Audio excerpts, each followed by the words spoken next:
Texas as the XFL season comes down the home stretch.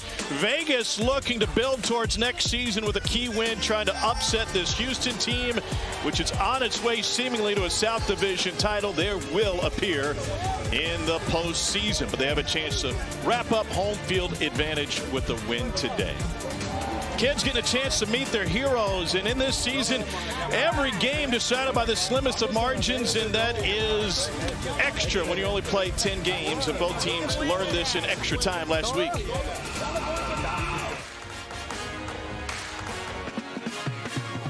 Flag down, Bryant makes the catch. Pass interference, number 4, offense. And Houston wins it in overtime, and Wade Phillips' squad has clinched a playoff berth. First 2 overtime games in XFL history between these teams last week. Vegas came out on the wrong side, Houston the right side, and so the Roughnecks headed to the postseason with DC combined 11-0 in their respective division games. Vegas and Orlando will be staying home for the postseason. With that, we welcome you to a hot and steamy Houston, Texas. Tom Hart alongside Greg McElroy. We've got Katie George and Cole Kubelik down on the field. Both of these teams have changed their directions. Let's start, though, with Houston. 4-0 to start this season. This run-and-shoot offense was humming. Kind of fallen into hard times lately. They needed that OT win last week. They had to have it. It wasn't pretty either. It was kind of a lesser of two evils type of victory. But, hey, a win is a win. Houston trying to get back to playing quality football on the offensive side. They've had some issues. They've had some injuries. Jontre Kirkland being the main injury, their star wide receiver. But Brandon Silver's back at quarterback, facing a vicious pass rush that the Vipers are going to throw at him. So it should be an entertaining game, and one, especially if Houston continues to struggle against the North, they could find themselves on the losing end. Roughnecks would love to be home for the playoffs. That is not yet secured. For more on that, let's get you down to the field. Head coach Wade Phillips with Cole Kubelik. Coach Phillips, home playoff game on the line. How do you emphasize that to your players, yet still allow them to stay even-keeled and be focused? Well, you got to emphasize it, and they know it. You know, they already know it. So we ask them to go out and play as hard as they can play, and think good things will happen for us. You're used to coaching elite pass rushers majority of your career. Peter Tuamaeo is going to be on the other side of the football. How do you help advise a plan to be able to slow him down today? Well, we're going to chip him with a tight end in the back. You know, I mean, he's a really good player. Both those outside guys are good players. But we lead the league in sacks by a long ways. Thank you, Coach. Yeah, thanks. Katie? Thanks, Cole. Coach Woodson, you believe your team is better than your record reflects. Why is that? Well, you know, everything that I've seen in football for a long time, obviously talent doesn't mean everything. We lost the games, but we know we're better. We're going to finish the way we know we should be playing. You gave the keys to Jalen McClendon 2 weeks ago, and he's really made the most of that opportunity. What's impressed you about the way he's played since becoming your starting quarterback? And the dude has a cannon arm. He can run. So humble. He's a salt of the earth. You'd love to see good things happen to people like that. Thank you for the time. Good luck. Appreciate you. Thank you. Taking on a Houston team that has not won a game against a North Division foe yet this season. Let's get you some XFL pregame access. Hey, Wade, let's secure home field advantage today. What do you say? There you go. That's what we're doing. You know where the play clocks are? Because I haven't seen it. Yeah, right here. They on the lower end. Oh, thanks for doing my job. Oh, yeah. No, you good. You good. Hey, Passion, effort, energy. 4 quarters. Let's go out there with dog snot out of them. Show them who the Vipers are. Everybody gonna be watching XFL, live TV. Let them see who we are. this is all I got to say. Let's go out there, have fun, play fast. Let's win the South today. These guys, man, take their will from the get. Let's start fast. Let's finish strong. Let's go win the South. Roughnecks have dominated in the South Division this season, looking to keep that going 5-0. Scoring 28 points a game, plus 71 is the point differential. Here, the XFL rules on kickoffs. The ball teed up at the 30-yard line. Coverage team lined up at the opposite 35. The receiving team just 5 yards away. Nobody can move until the ball is touched by the returner. And this is Sinque Sweeting. He got a full head of steam. The first man misses, and Sweeting taken down at the 29-yard line. You heard Rob Woodson talk about some of the changes they've been through. The biggest change is inserting Jalen McClendon at quarterback. Took over week 7. Lost a couple starting jobs at NC State and Baylor, but stuck with it. undrafted free agent, spent time with both the Ravens and Commanders, and was a backup to Josh Johnson for the LA team in the XFL in 2020. He is ready to go. He's completed 63% of his passes. And he was their leading rusher last week in the overtime loss against St. Louis, a Vegas team that pounded out 208 yards on the ground, and it looks like they want to lean that way early. That's where their bread and butter is going to go. They're going to run the football, try to control the line of scrimmage, and you referenced McClendon. This is who this league is for. A guy with a ton of ability, but just not that many reps. He needs real live game reps in order to be able to showcase his abilities, because he's got a ton of talent. Now it's just getting the experience that comes along with playing the position. 3 seasons at NC State, 1 year at Baylor, 23 college games and only 1 start. He finds Sweeting, product out of Slippery Rock, who picks up a first down for Vegas. I like the plan already. A little run game to get the offensive line started. You get Sweeting started with a quick, easy completion to let McClendon feel more comfortable with the offensive plan. One-time NFL assistant Ray Sherman is the offensive coordinator. OC for the Jets in '94 with Boomer Esiason at his quarterback. Steelers in '98, and a couple more stops. Play action, and they get it to Brandon Dillon. And this Vegas offense is moving right along. They started the season 0-4. Luis Perez was their starting quarterback. And just before the trade deadline, they moved him to Arlington. They handed the keys eventually to McClendon after Brett Hundley was the starter for a couple of weeks. Hey, 29 Shane, fake alert, fake alert. And they've played 500 ball over the last 4 weeks. Here we go.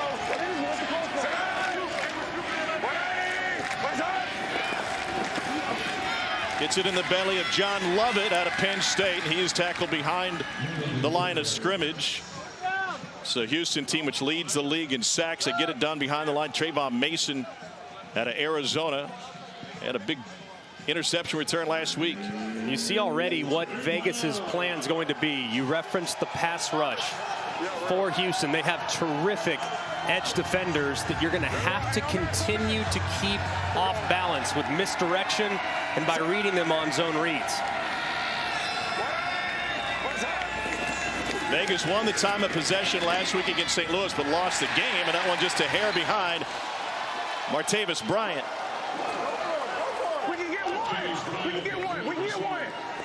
Jalen McClendon pleading to leave the offense on the field with less than a yard to go. Yeah, begging for it. Just a little bit off the mark here on the shallow cross. They have a man concept defensively.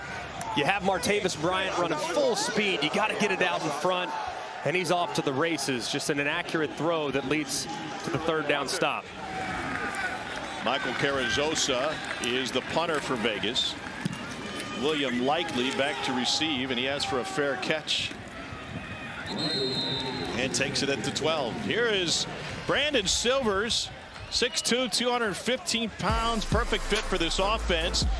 He set the NCAA freshman completion record while at Troy, led him to a couple of bowl games. He's been all over since. The AAF, 4 starts in the previous version of the XFL, the Spring League, and back in the X. Back-to-back bowl wins while at Troy, and this is a air raid run and shoot hybrid. Is that fair? That's exactly what it is. Run and shoot hybrid, quick passing attack, get the running backs involved in the passing game as well, and make quick decisions at the quarterback spot. And he gets rid of it quickly, but that play is blown up. Travell Harris had nowhere to go.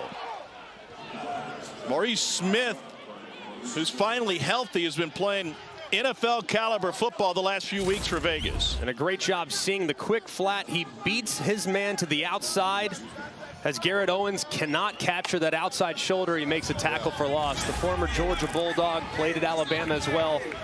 He's an excellent player there in the slot as the nickel defender. Leaves 2nd and 13. Silvers has all day and able to find his tight end Garrett Owens, who's a great story. He finished his college career at Duquesne after starting at Division II Mercyhurst. If you talk to offensive coordinator A.J. Smith, said that this has to be Trey left, Bucks YR. As you hear the play call there, a little handoff inside where the Y will actually, Garrett Owens, number 21, at the bottom of the line of scrimmage. He'll get up to the second level. But if you look at what he's going to have to do today, he's going to have to be very involved with those edge rushers. Good block for Max Borghi. He's able to pick up the first down. G-Mac, that trips with the nub tight end, 21, the player you mentioned, Garrett Owens, lined up as the tight end. That's the first time they've run that set all season. AJ was telling me about it before the game, just to do what you mentioned, try to help with protection. And if you look at the pass rushers for Vegas, Vic Beasley's the name that everybody knows, a guy that obviously made a lot of plays in the NFL, but don't sleep on Max Roberts, number 23 at the bottom, and then arguably the best defensive player in the league, Pita Taumoepenu at the top of the screen, number 0. He's phenomenal. 6th-round pick of the 49ers out of Utah, and a drop by Deontay Burnett.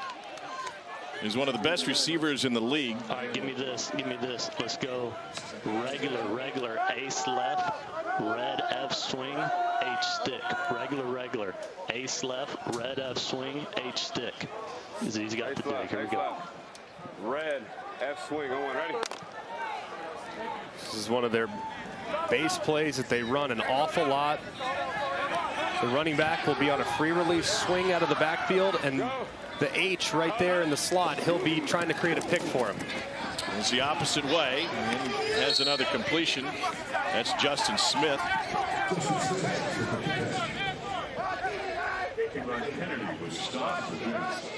Duke. Straight left. 3rd down, 5. Straight left. Hey, red on. Ready? Silvers has shared time at quarterback with Cole McDonald this season. Silvers had been bothered by a tricep injury. Then McDonald took a hit a couple weeks ago. To throw. Once again, plenty of time. Able to thread the needle. And that's Cedric Byrd. They've converted 2 for 2 on 3rd down so far in this drive. That's a nice start for the offensive line, too. Just a 3-man pass rush, dropping 8 out in coverage, zone coverage. See all the eyes of the defender back on Silvers. And they're able to find Byrd on that little hitch right over the middle for a 3rd down conversion. Let's go. Go. Silvers 4 of 5 to start the game. That's easy. He's able to find Borghi, who took a lick. Ran right into DJ Calhoun. A really nice hit here by Calhoun. A little halfback option. Throws it over the middle, but you see those zone coverage. That's been what Vegas is doing so far. Dropping out, giving up some of the underneath. And Silvers, if they continue to employ that defensive set, is going to have to be very patient on some of the underneath throws. Pass heavy on this drive, and here's their 2nd run, and Borghi's stuck. Let's get you down to Katie George. Yeah, Tom, Max Roberts is a little banged up on Vegas' sideline. They're taking a look at his lower right back. Max Roberts is somebody who has played really well for this Vegas defense all season long. They expect him to get a chance at a camp coming up for the NFL this season. And that's potentially a big loss, because so much of Houston's offensive game plan is to limit what Pita Taumoepenu does on the other side. So to have that presence on the other side opposite Pita would be very, very valuable. But if Roberts can't go, that's potentially a big loss for Vegas. 4 sacks for Roberts this season. Fantastic hands on the perimeter catch by Deontay Burnett, making up for his earlier drop. That's good for a 1st down for Houston. Another nice throw beyond the sticks. And Burnett, really good job there, understanding how far he needed to get to convert that 3rd down. So he takes it 3 yards past the line to gain. The ball is thrown back towards the line of scrimmage, so you lose a couple yards, but still enough to extend the drive. 3 for 3 on 3rd down. This is the 10th play. The opening drive for Brandon Silvers in Houston. Vegas made it to midfield in their opening possession. Punted away on 4th and 1. Whoa! Caught! Unbelievable juggle by Justin Smith. And he had just enough real estate to haul it in. What a catch by Justin Smith. Working the over route. Great movement in the pocket. Felt the backside presence. Steps away from it. Steps up. Throws a strike that's just a touch high. But Smith goes up, reels it in with one hand. That's so difficult to make that catch when it has that much velocity on it. Great control and concentration on the sideline. 21-yard pickup, longest gain of the day for Houston. Silvers high again. Burnett couldn't haul it in. Anything mechanically from Brandon Silvers causing a couple of high passes? Right there, a little bit of pressure on the left-hand side. Couldn't really finish his throw, so the ball sails just a hair.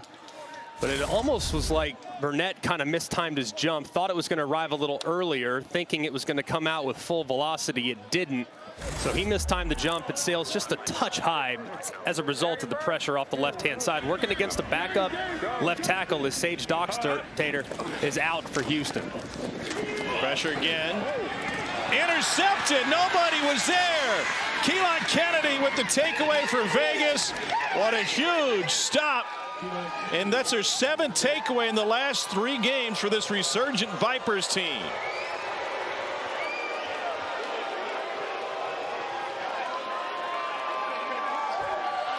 First pick of the year for the Jayhawk Community College Defensive Player of the Year in 21.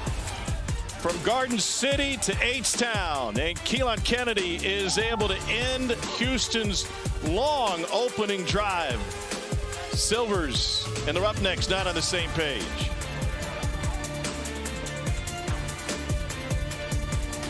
Keelan, do you think he realized you were in a white jersey? Most definitely. He didn't even see me back there. What did you see tracking his eyes? I just seen he was looking that way. Our coach put us in the right call. He just threw it right to me. After Smith made such an incredible catch, how big was it to come up with a turnover like that? We just know we need to stay calm, stay composed, trust ourselves. We can do what we need to do. Nice grab. Thank you. Keelan Kennedy, what a fantastic story. Played at Division II Fort Hays State before playing a year JUCO ball. Got the call to join this Vegas team while he was working for a moving company back home in Pensacola. He'd rather be loading the truck or pulling in interceptions. Flags down as Jalen McClendon will stroll up to the 40-yard line. All right, flag down. I got DOS number 17. 17. Listening in on the officials, Chris Coit is our white hat. Offside in the neutral zone, defense number 17. The penalties declined. The result of the play is a first down. DeAndre Johnson. Penalties have been an issue for the Roughnecks this season. Yeah, it certainly has. And right there, I mean, just implementation of a hard count on the road to be able to work the hard count is a huge value for the offense. Vegas will run it straight ahead with John Lovett, undrafted free agent of the Panthers in 22, coming out of Penn State.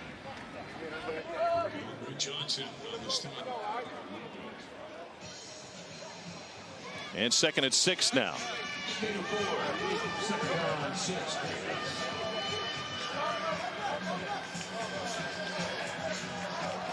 A little surprised going back to their opening drive that Vegas didn't go for it on 4th and 1 from midfield. But the interception got him out of any trouble as Geronimo Allison hauls this one in. Ray Sherman took over as offensive coordinator a few weeks ago. Let's go Wolverine right bunch, 58 brush, rub, X post. Hey, Wolverine right bunch. Vegas organization already looking towards next season, eliminated from the playoffs. 3rd down 3.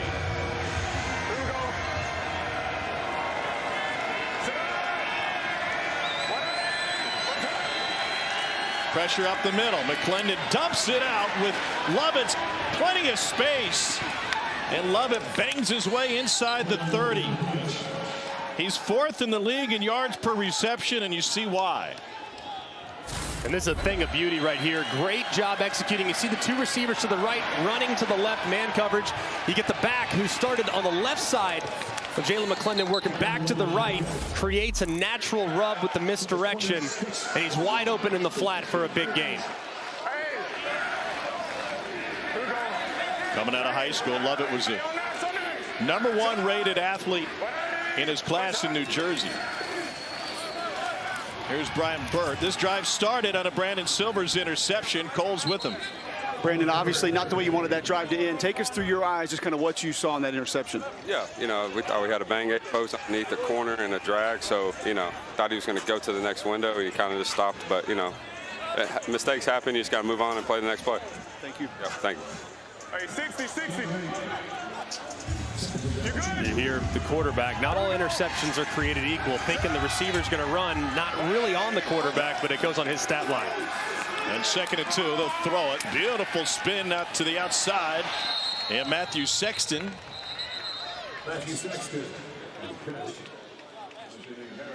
And an injured player for Vegas. And their offensive line's going to lose Jamil Demby, 6th-round pick of the Rams, coming out of Maine.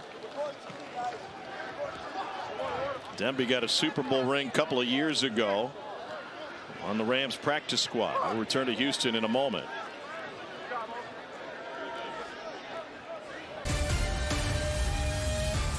The XFL on ABC is brought to you by Progressive, the right call to protect your home and car. From Houston, Texas, and Wade Phillips is hoping they're here in a couple of weeks in the XFL playoffs. We're in week 9 of 10. You see Jamil Demby being taken back to the locker room after a knee injury, replaced at left tackle by Quintarius Eaton. Hey, 51. Yeah, 51. Hey. Balance attack, 3 runs, 3 passes on this 6-play drive so far. Easy. Hey, 12 rabbit.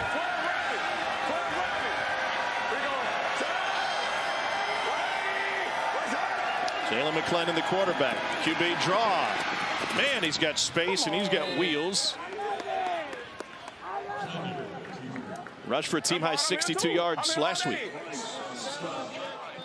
Did McClendon check to that? He did. That was a great check, too. Quarterback draw. They only had 5 defenders inside the tackle. So he's able to get an extra blocker to create some space in short yardage.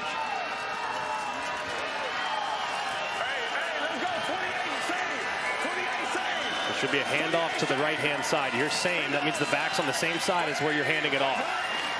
It's John Lovett. Has changed of direction, and Lovett takes it inside the 5. And that'll set up 1st and goal. An excellent job there, putting his right foot in the ground right there. Allowing the defender to fly by. That's Beckett getting up inside to create 3rd and short. 4-down territory, you have to imagine, for Vegas here. 29 penalty, watching. Yeah. Sean Price, the tight end. You stand there. Travis Kuntz, the tight end on the left side. There it is, RPO, and he finds Price. Just pulled it right back from the running back. He said, "You watch me," and they had that one drawn up pre-snap.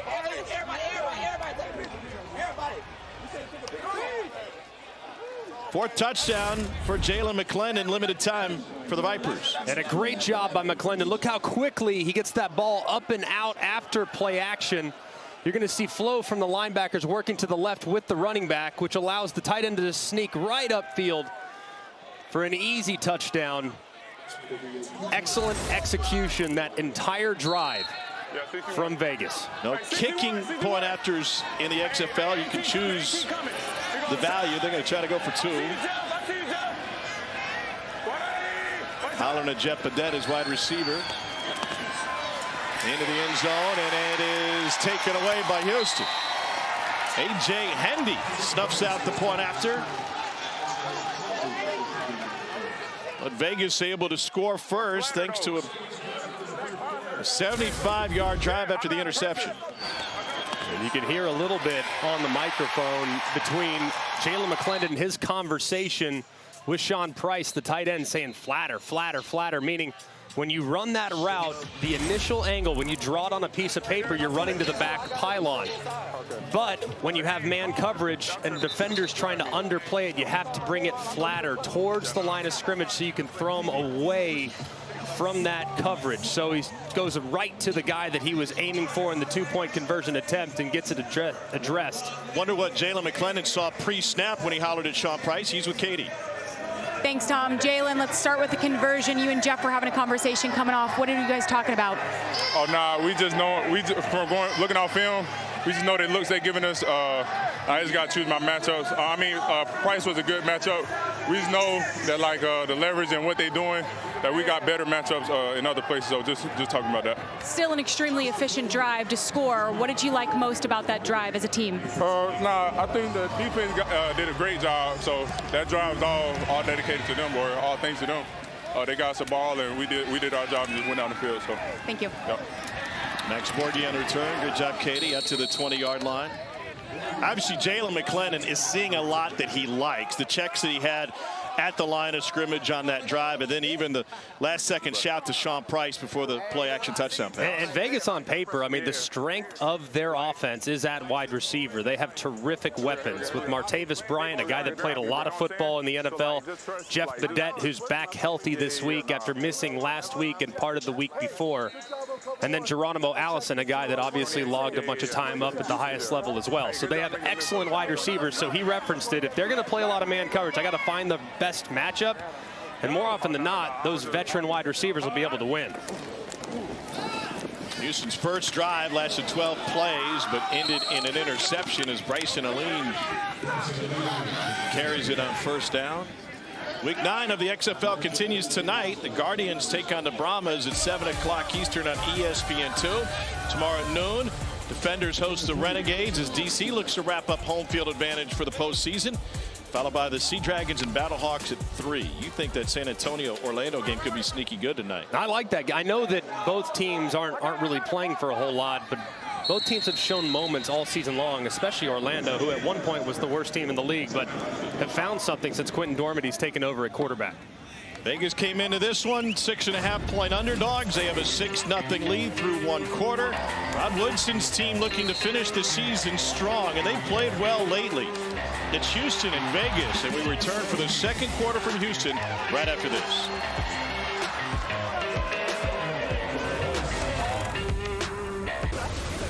Today's game flow is brought to you by Progressive.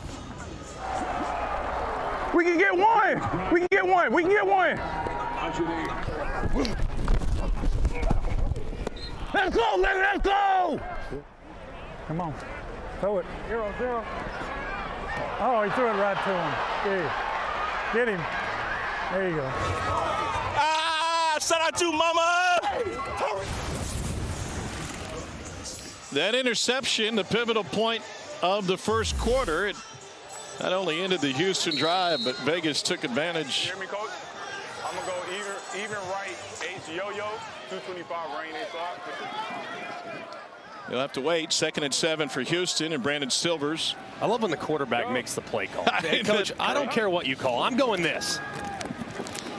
Kind of like you in our production meetings. Here's what I'm talking about in the broadcast. I'm going rogue. I'm going to tell you one thing. I'm going to go another way. A little whoop whoop.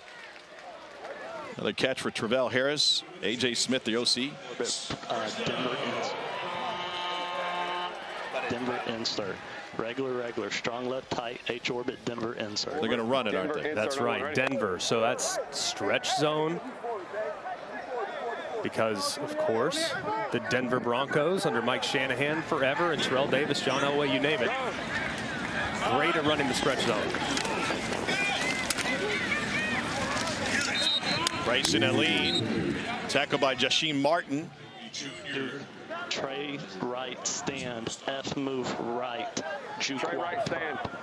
Trey right stand. Trey right stand. F move right. F move Blue right. Juke wide prop. Blue juke. Wide prop on, right? Blue. Go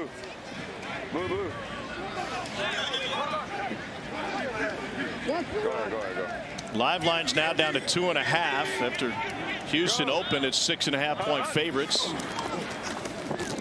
Silvers delivers that one on time, and another big hit. Ball may come out. Vegas thinks they took it away. C.J. Avery, who's tied for the league lead in fumble recoveries, ends up with the football. They got to decide if this, did he catch the ball and did it come out? Dean Blandino all over it in the command center. I've got a ball out. Loose, it's 3rd down. Who recovered the ball? Who recovered the ball? Vegas. Yeah, we've got command center, stop game. Chris, we're going to look at this. The previous play is under review. This is fantastic insight. Terrific transparency. We're going to be looking at two aspects, both a catch fumble, yes, and then also was the runner down or not. Yeah, so they're going to look at both aspects. I think they also had to decide, is it complete or is it incomplete? That's the first thing. I'm looking at my high ends, and I've got control, and he starts to turn. So he has turned, and he's completed the catch, and then I've got it loose before he's down. And they have immediate recovery. Ball right there, and then we've got a recovery by Vegas. So just get me that spot. Well, hey, Chris, after review, it is a catch and a fumble recovered by Vegas. And we're going to put it on the Houston 41-yard line, right hash. And that is just terrific. You hear how quickly it happens for Dean Blandino. Correct. And the boxes that need to be checked to come to that result. The ball was caught and fumbled prior to the runner being down. It was recovered by Las Vegas. It's first down. This is a great lesson for leagues, for conferences, and the college game to see how all this works, because on the field, they're getting ready to call that an incompletion. Right. And they were going to get back to the line and play on until Dean stopped play and said, hold on a second, let's take a moment to look at this. And how quickly. And first thing you have to determine, is it a catch? He said, all right, he clearly has control, makes a football move by turning. Then you have to figure out, all right, is he down? Clearly was not down. And then you have to figure out, is there immediate recovery, which clearly Vegas had. Just the three boxes that lead to an overturn and how quickly it happens. Just terrific execution from Dean. Chris Dishman's defense now with 8 takeaways the last 2+ games. We got a flag down. 11. Infraction 96 with contact. Let's check in with Katie. Your teammate just said we're in Mo City. You grew up just around this area. 70 people in the stands? 70. They everywhere. It's like a whole bunch of spiders and little animals around here. We out here. Showing out for him, obviously, creating that fumble. Got to. My son out here, right there with the red hair. Got to get him. Yeah, that for you. You create the fumble. CJ Avery, you're on the case. You get it. How'd that feel? Feel great, man. I'm glad to be out here playing with these guys, enjoying every moment of it, and we're just going to keep going. Chris Dishman told us earlier this week that you are the most improved person on his defense. How does that make you feel? Feels great. It's just a credit to the work that I put in every day, and just like I said, I want to continue to keep it going. Nice work, CJ. Thank you. Well, Vegas lucky to jump on that one after it came out of the hands of Jeff Badette.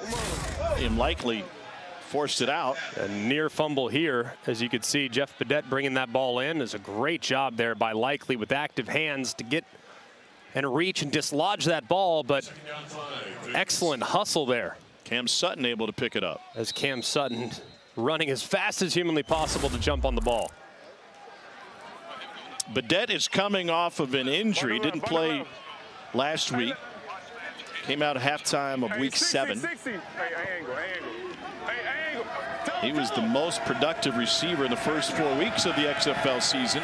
All 5 of his touchdowns came then. He's put up a donut since. McClendon completes another one. This is Martavis Bryant, former NFL standout out of Clemson, 4th-round pick of the Steelers, and he picks up a first down. So far, Vegas is really working the middle of the field. They had been running a lot of man coverage. Houston had. They opt to go zone there. You see Martavis Bryant, the veteran. When you're on a shallow cross like that, working right to left, you can just sit it down right there, make it easier on the quarterback, and don't run to get covered. That was a great recognition of coverage and a good completion. McClendon tried to run with it, had nowhere to go, is able to pick up only a yard. Let's go. Batman right, 50 smash, A middle. Batman right, 50 smash, A middle. Batman right, 50 smash, A middle.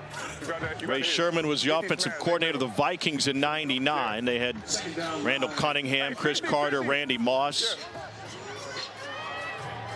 Right here, pretty basic concept. You have corners right here.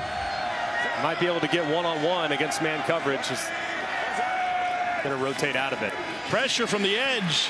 McClendon evades it. Throws on the run. Complete. A Vegas first down inside the 10 for Geronimo Allison. Sensational vision by Jalen McClendon. Avoiding Likely on the blitz. And this is what McClendon can do for you. He's big, he's physical, he's athletic. But now the awareness as he's starting to play more football is starting to come to the forefront. 3-4 weeks ago, he's probably holding on to that football and running with it. Instead, he keeps his eyes downfield, delivers a strike, and sets up 1st and goal inside the 10. Live line has shrunk to Vegas -1.5 now. It is flipped. Timeout taken by the Vipers inside the 10.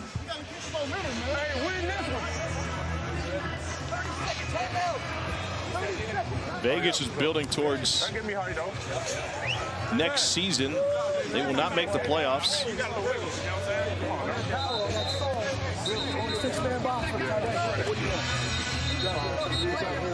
Not that now. Not the now right now. No, okay, what do you want? You want to go to this Clipper? Yeah, Clipper, A flat. Clipper, A flat. Let's go 11. Even right, X flat. 51 Clipper, A flat. Even right, A flat. Clipper, A flat.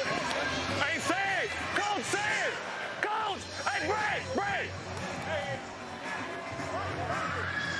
I'm talking to say it. 51, even right, X flat. 51 Clipper, A flat. 51 Clipper, A flat. Even right, X flat. 51 Clipper, A flat. Ray Sherman's headset goes to the position players, the skill guys, and the quarterback. Even right. So McClellan doesn't need to repeat the play.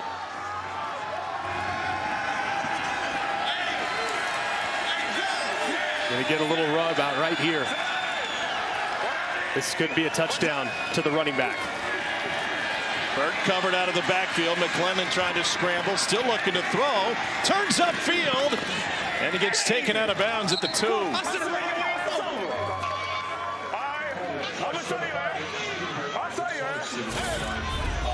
Talking with Tavante Beckett. Good recognitions, pretty well covered. I think if he gets to him early, you might have a chance to tight turn and get upfield, but instead, he decides to do it himself and talks a little smack on the backside, saying, I ought to just run you over next time. Ace right, 27 B.E. Reed. Hey, 27 B.E. Reed. Ace right, 27 B.E. Reed. Hey, let's go. Gotta hurry, play clock's at 3. To 1. They just get it off. And nowhere to go for Burt. And Jalen McClellan says, give me the play a little bit quicker, coach. It has to happen faster. The offensive line wasn't set. Unblocked guy right off the edge makes the play in the backfield. Rod Woodson, the head coach. Hey! 3rd and goal.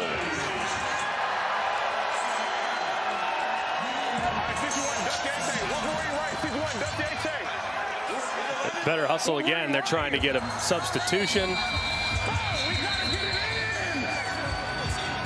There's no way that 35-second clock is running that fast. There's no way. Dude, it just snapped. The ball's running. That kid has to be a 35-second clock. Can't go to 25.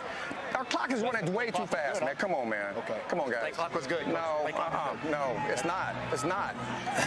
I'm telling you, as soon as that guy is down, they're starting the clock. I know, but they don't do that when they're on the clock. Bet you money. Let's bring in Dean Blandino. You hear Rod Woodson's complaints. What about the execution of the play clock, Dean? Normal execution, right? The play ends, the official signal, the play clock is reset to 35, and it begins immediately following the play. And we just double-checked it. There was no miss. The play clock didn't go to a different number. It was right at 35.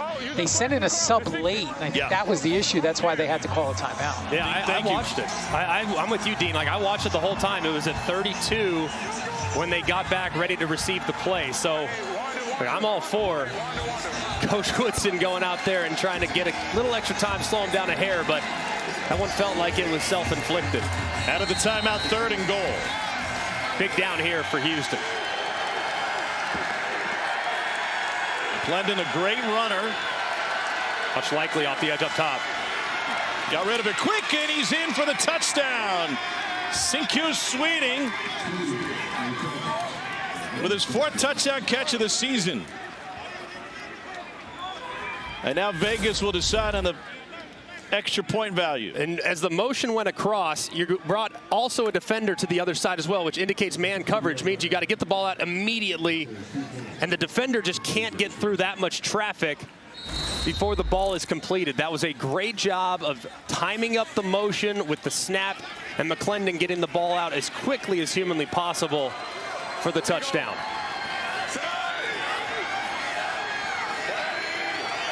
Their last two-pointer was intercepted. They're going back same play, and they get a flag. It is bobbled and out of bounds, incomplete.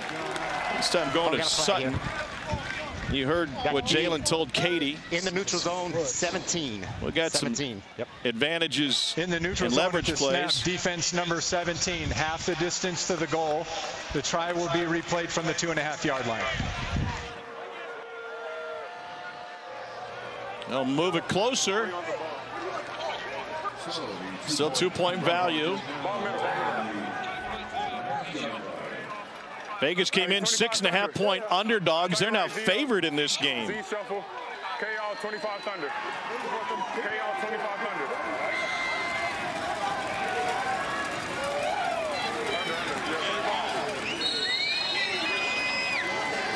Gotta think this is gonna just be a handoff to the left-hand side.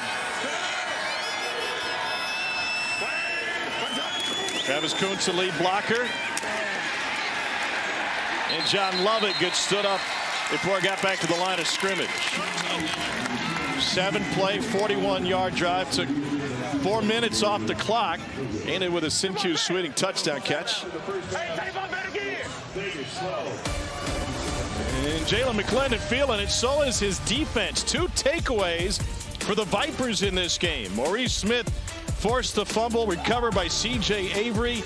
And then Jalen McClendon cashing in on the takeaway. We return after this message and a word from our ABC stations. There after the timeout just to get your ball, right? Why is that? Yes, ma'am. I had to get it for Mom Duke. She's sitting in section 115 right there. Shout out, Mama. I love you. I love it. It was a little hectic right before your touchdown. How did you think that your team handled settling in and obviously getting into the end zone? Yeah, so we got to do a better job with managing the clock. The officials are not giving us, the reset clock. So us as an offense, we got to get the plays in quicker. And I believe we got composed after the timeout and, was able to punch in a touchdown. So that's always good. Your offense has obviously gotten a spark since Jalen has come in as starting quarterback. What do you think of the job that he has done?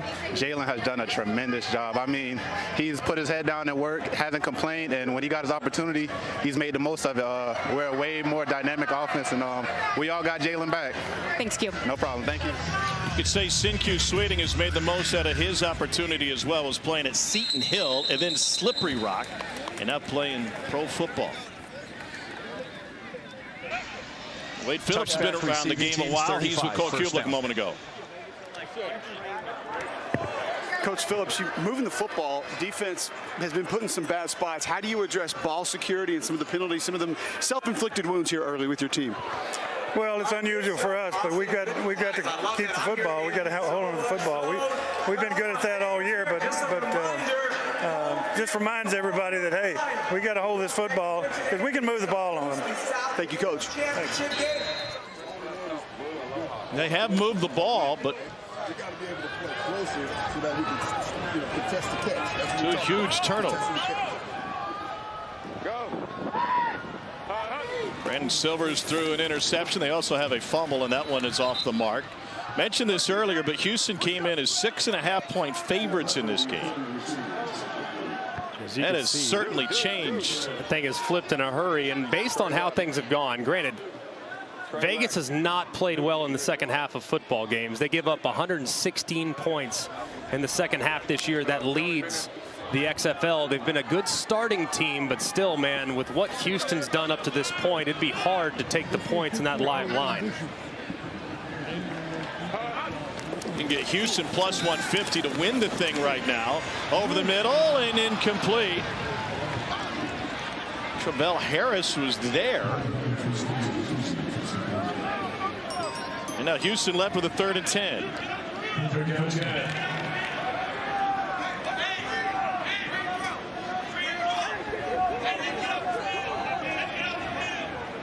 By the way, the Total dropped a half point right before kick.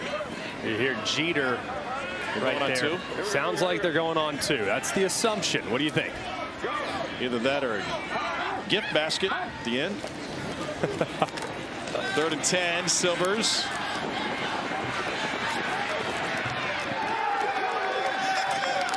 Not the best series for Houston.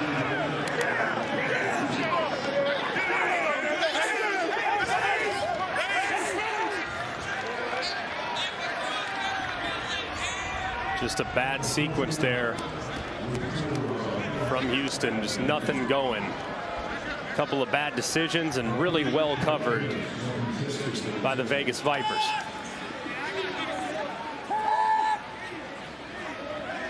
Houston is on the verge of hosting the South Division Championship, but the magic number 1 has got to make something happen.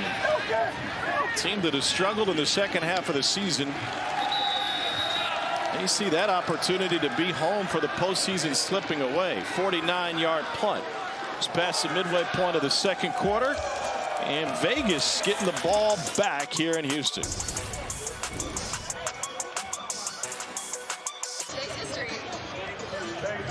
We embrace gambling in the XFL. Jalen McClellan taking it to another level.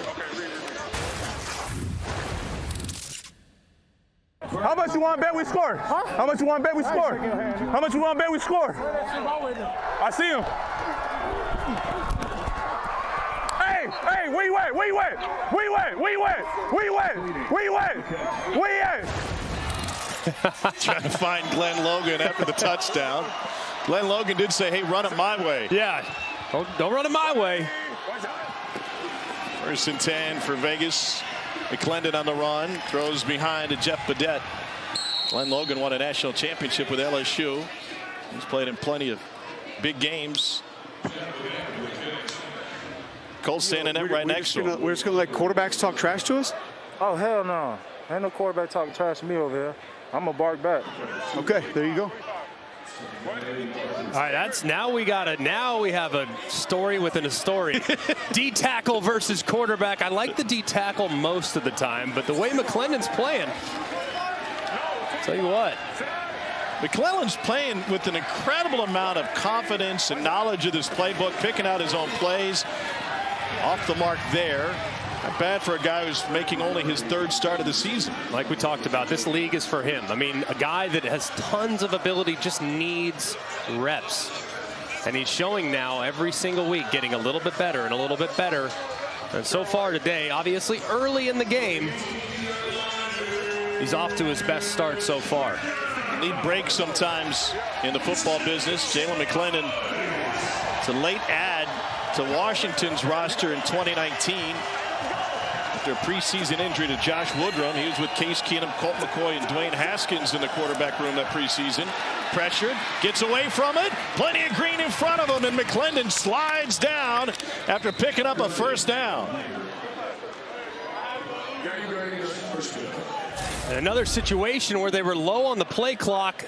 The offensive line doesn't get the pressure sorted. They have a guy unblocked in Ellerby right up the middle. But McClendon's athleticism is able to get around him and turn a negative play into a positive. Why have they been so late in the play clock? They're just not getting out of the huddle fast enough. This time they did. Plenty of time here. John Lovett with the carry. Let's see when Sherman delivers the play. Let's go. Superman right, 28 same. Superman right, 28 same. All right, so he has the play at 24 seconds. Shouldn't be any issues, but they're also late with a lot of their substitutions. As you can see, Geronimo Allison now running in late. Next thing you know, you're preparing to snap the ball with 10 seconds left. McClendon hands it off. He's not 100% after that last run 3 plays ago. This is the hit he took, kind of going down for a slide and caught in between sliding late and taking a hit. You could see nothing crazy violent, but maybe as the defender's going over the top, kind of lands on that right leg. So something to kind of watch here as this drive progresses. Play clock is already at 10, 3rd and 3. See, now they're going to be late again. The receivers got to get lined up too. Hustle. Lack of a sense of urgency. 4 or 5 on 3rd down. They get it off right before 0 hit. And he's hit as the ball was coming out. That is ruled a fumble on the field and return for a Houston touchdown by Devontae Beckett. If it stands, it's a 3rd turnover this game that has led to points. That one directly, and it came thanks to DeAndre Johnson working his way into the backfield.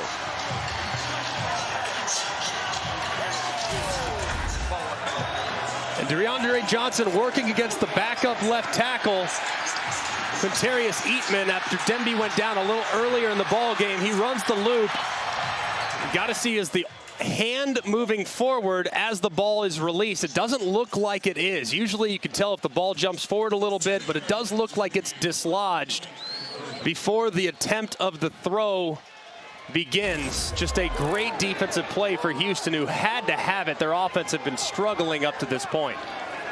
Houston will go for 1. Cole McDonald is in at quarterback for the Roughnecks. Max Borghi runs it, and he gets stopped. That live line over at Caesars is just bouncing up and down right now. How about Wade Phillips' reaction to Devontae Beckett's scoop and score? Touchdown! Touchdown! Touchdown! Yes!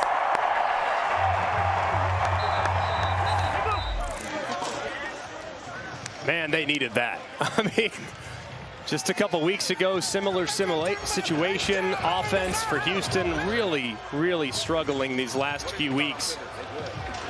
On that day, it was a fumble that William Likely took to the house. Right here, Beckett picks it up for the scoop and score. And Houston's defense continues to keep them in ball games as the offense is trying to find its footing.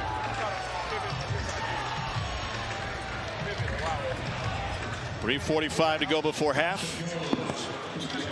Austin Jones will handle the kickoff duties for Houston.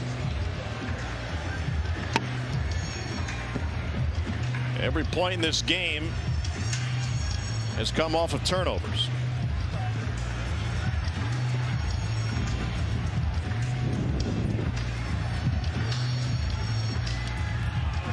You can now get Vegas plus 105 on the live money line.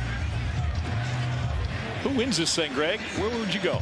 I'd go Vegas right now. I mean, I haven't seen anything from Houston's offense that gives me a whole lot of positivity.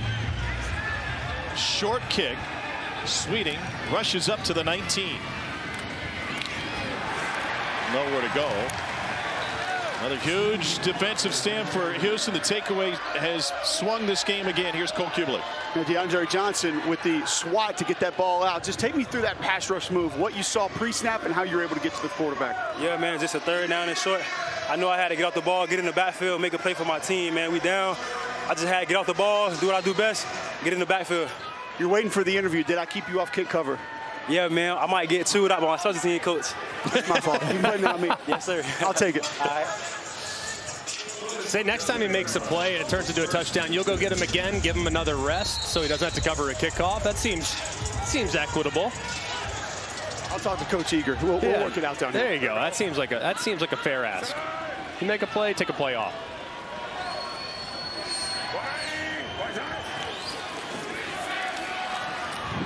Rod Smith with the carry. And that's one aspect of this Vegas offense that hasn't really gotten going yet. McClendon's made some plays running the football off schedule. And now Smith will take himself out of the game. They haven't really gotten the traditional handoff run game going just yet. As you can see, looks like as he's going to the ground, kind of grabs that right leg and limps off. Hopefully Smith will be okay. 55 games in the NFL after his Ohio State career. This is John Lovett. And Lovett is able to turn upfield. That's going to leave 3rd and 1.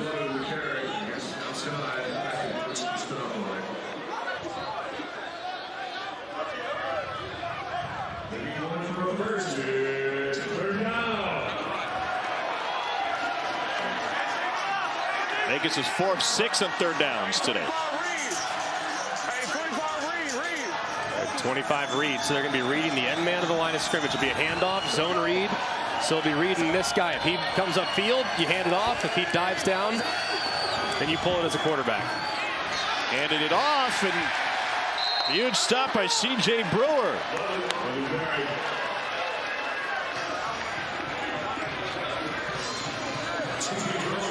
Houston defense continues to play so well along the line of scrimmage. You can see the end man on the line of scrimmage, the read key, Ellerby. He stays wide, accounts for the quarterback, and allows his teammates play side to make a play on the ball carrier. Well executed, well defended there on the zone read. 2-minute warning. Vegas came in as 6.5-point underdogs. They lead by 6 as we approach halftime here in Houston. A team eliminated from the playoffs, a team trying to wrap up home field advantage, and so far the Vipers have outplayed the Roughnecks. Back to Houston in a moment.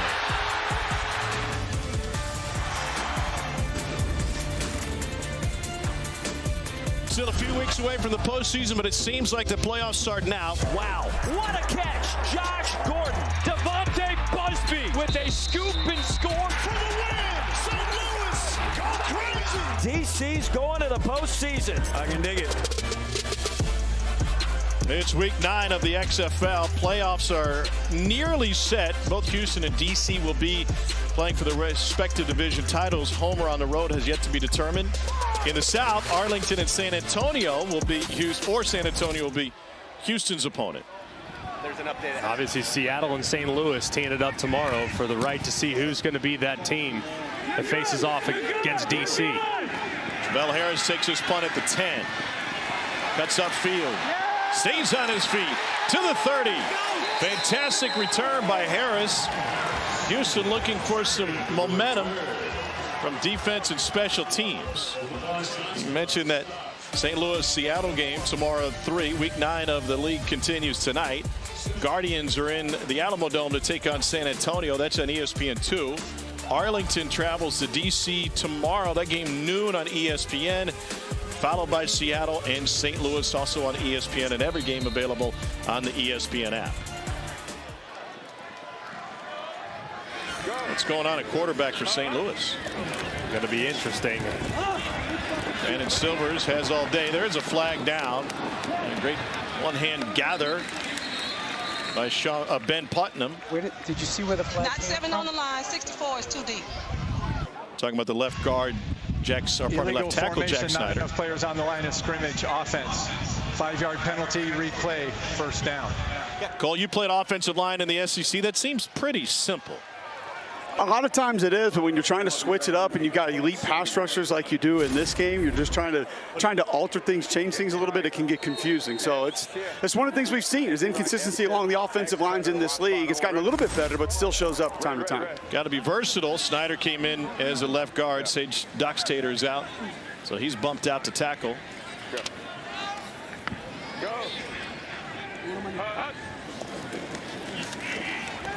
Silvers, whoa, huge hit on Garrett Owens, and it's not the first time Silvers has delivered to a guy who's been a sitting duck. And if you see Owens, he's trying to help out that right tackle working against Peter Tomapenu. And then he's kind of got that bang middle of the field. They were all over it. Silvers letting it go down the sideline. And it's knocked away at the last second, taken out of Burnett's hands by Jamar Summers. Fantastic recovery by Summers. Man, it looked like it was going to be an unbelievable catch for Burnett. He had it for a moment, but Summers stayed with it all the way through and dislodges it as they're going to the ground. An interesting situation here. Vegas with only one timeout. Of course, they get the ball back. They could run their own 2-minute operation, but it'll be interesting to see if it sounds like they're going to go with something pretty high percentage here to try to keep that clock rolling. 3-man rush and a hair behind Garrett Owens. That near catch by Burnett a moment ago would have been his first of the game. He already has a drop, and he came in as one of the league's best receivers. 4th in the league in targets. Meanwhile, it's a second straight 3-and-out for Houston. The offense continues to struggle. This time, ball thrown a little behind Owens. Can't reel it in. So far, whether it's the protection or the inability to reel in some difficult catches, just not a lot going so far for the Roughnecks. Second punt for Race Porter, former all-conference punter in the Pac-12 for Washington. Matthew Sexton to receive. Pushed back to the 18. And Sexton thrown down before he could get to the 30, and they're going to get a horse collar on that from Drew Lewis.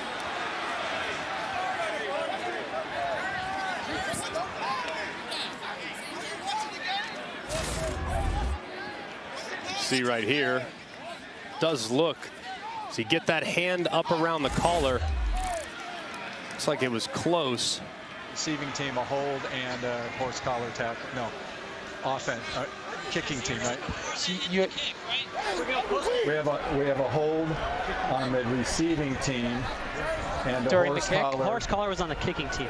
Sorry. Yeah. So we got a hold on the receiving team during the kick. Yep.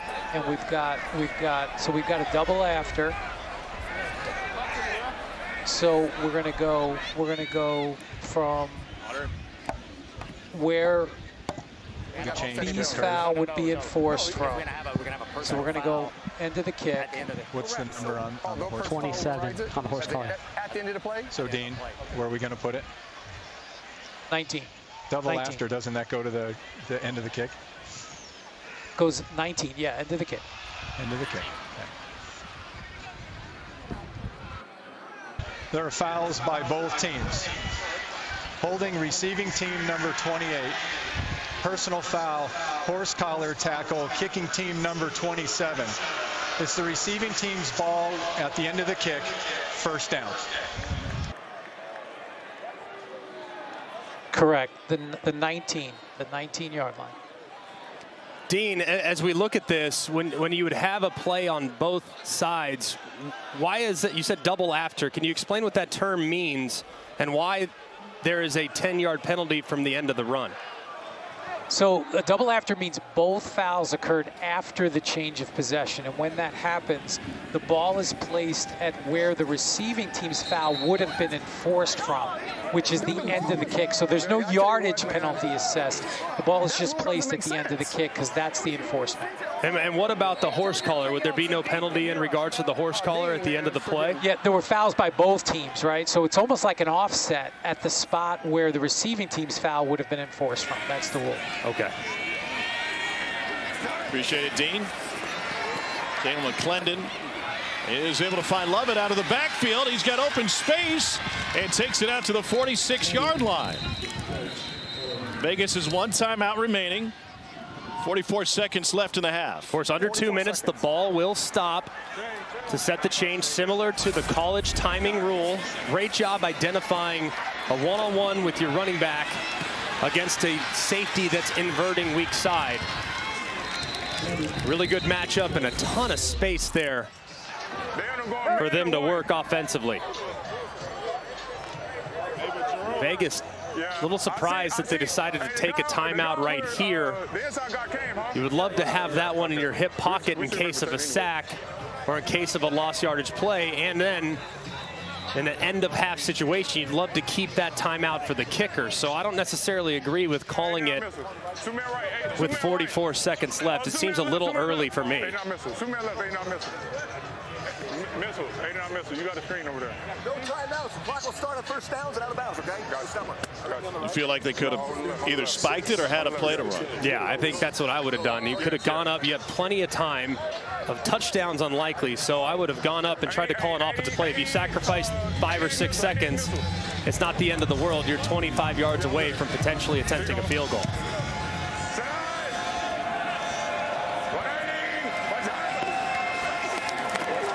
Setting up the screen. Geronimo Allison takes it past midfield, and there's a flag down. Jalen McClendon just took a huge hit. there at the end of the play. That is a fumble. Go back box. Go back box.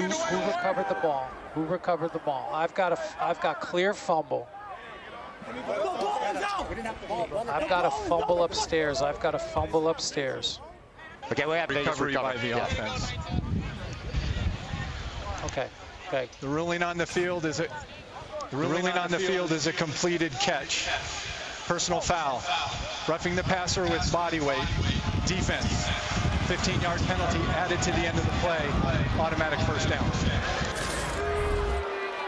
And here's the hit that's applied to Jalen McClendon there as you see the defender. It's number 57, Charles Wiley, takes all of his body weight and lands on the quarterback. You have to at least make an attempt to roll as you're going to the ground. He did not, and the official dropped the flag. And now the big key for Jalen McClendon and the Vipers offense, they cannot take a sack. That's the biggest key. When you get to this part of the field, you're anticipating pressure defensively for them to try to knock you out of field goal range.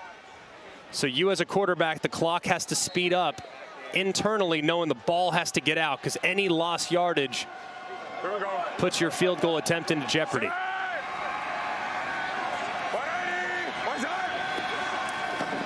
McClendon pressured, got out of it, and now he's got room to rumble. And McClendon slides down inside the 20, 29 seconds left. You got tons of time. Don't clock it. Get the offense lined up and call a play. You got a defensive player that's hurt as well. Yeah, that's going to buy him some time. It should be noted, field goal kicking has been an adventure for Vegas this season. They're on their second kicker. They're last in the league, just 7 for 15 on field goals. Another great job by McClendon, feeling that edge pressure, stepping up, and somehow finding a way to get through it. It looked like he was going to be dropped by Chauncey Rivers, who was coming off the right-hand side. He somehow finds a way to get out of it, and again, makes a great play for Vegas offensively.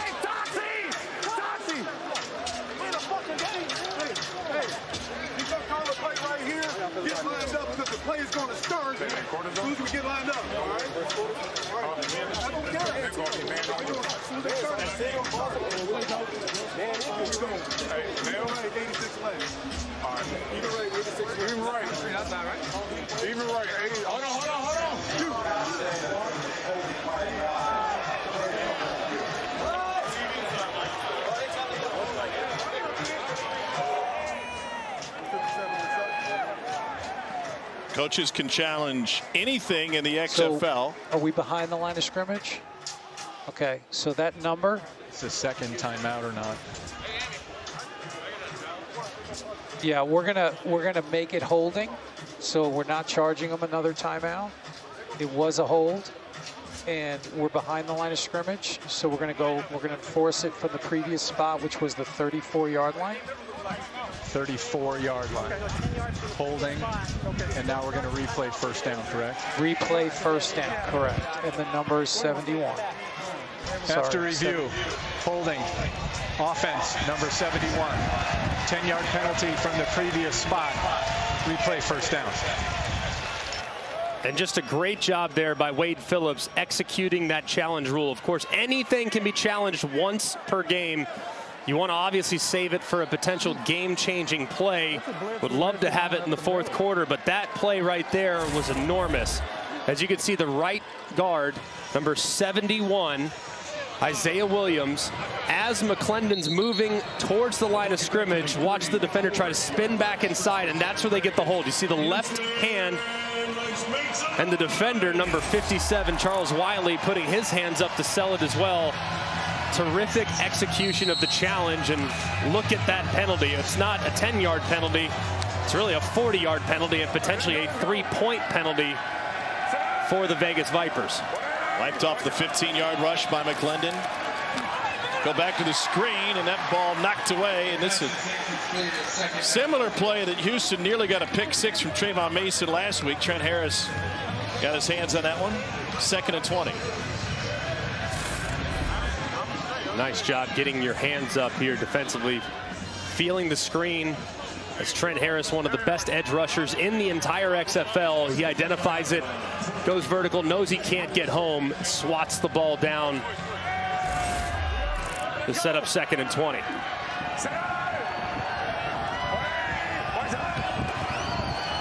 Pressure from the safety, gets rid of it to his running back, and Lovett gets taken down by a shoelace. A.J. Handy brings him down. Clock rolling. And right here, you would probably spike it. You have to spike it, There you go. Now you got 5 seconds, take a shot at the end zone. Or if you feel like your field goal kicker can kick it from 52, 50 or so. And that's what they'll try. Sam Sloman. 55, excuse me, 56 or 55. I'd put a guy back. I'd put William Likely back underneath it to see if maybe he could return one. If I'm Wade Phillips, I'd call timeout right here and maybe give that some consideration. Sloman was just signed last week. He only has 1 game under his belt, sitting home on the couch when he got the call. 55-yarder. Wow. Had the distance, but a missed right. And Vegas with a missed opportunity in the holding penalty, which allowed the long run by McClendon anyway. Knocked him out of range.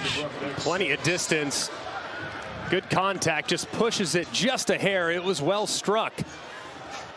But a great example of why you would use the challenge there in a critical situation. It ultimately ended up costing Vegas at least 3 points at the end of half. Jalen McClendon threw a couple of touchdowns in the first half. He's walking off with Katie. Jalen, there were some highs and lows from that first half. How would you describe the way that you and your teammates played? I mean, we just got to execute a little bit better. Like, we get what we want.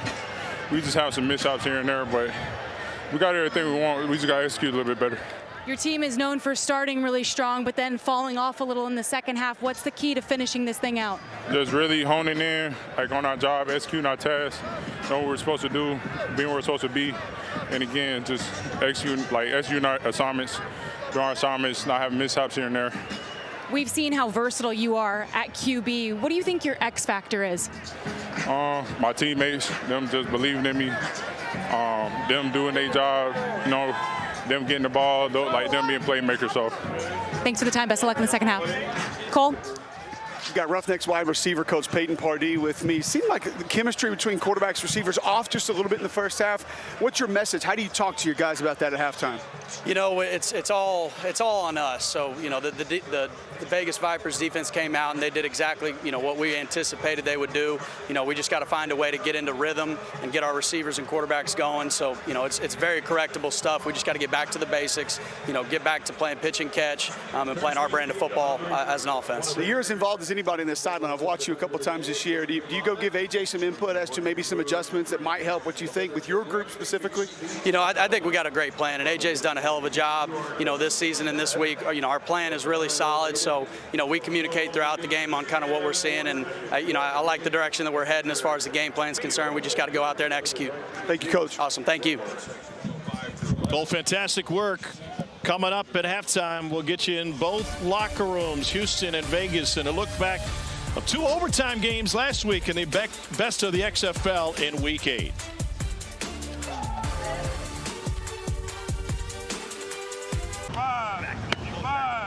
No, 47, that's that Cole McDonald. Yeah. University of Hawaii. That's a lot of poise. He got drafted in the NFL. Did he? With Arizona. Right. Okay. My name is Cole McDonald. I'm from Southern California. Went to University of Hawaii. I play quarterback.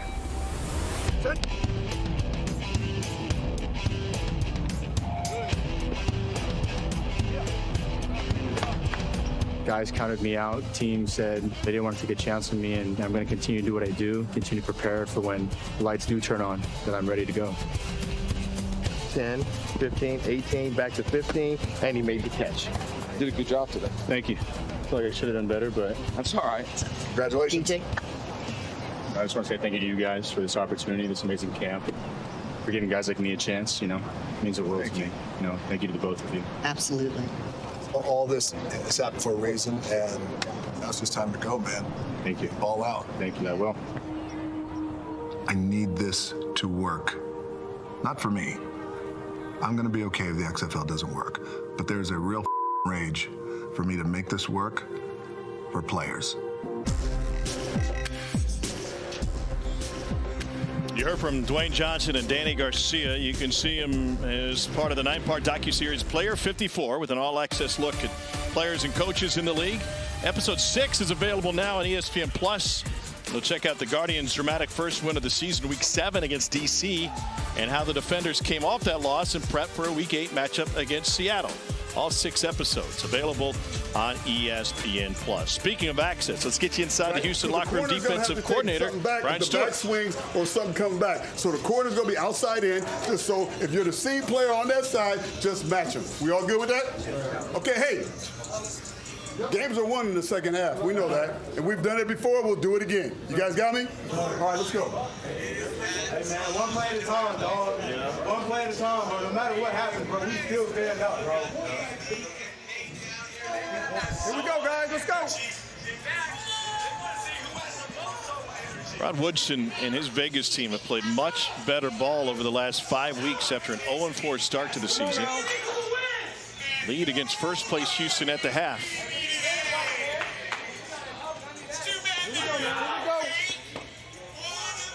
Come on now. Here we go. Vegas now given 2.5. They were given 6.5 to start the game. Jalen McClendon with a couple of touchdown passes. Vipers, Roughnecks return after this message and a word from our ABC stations.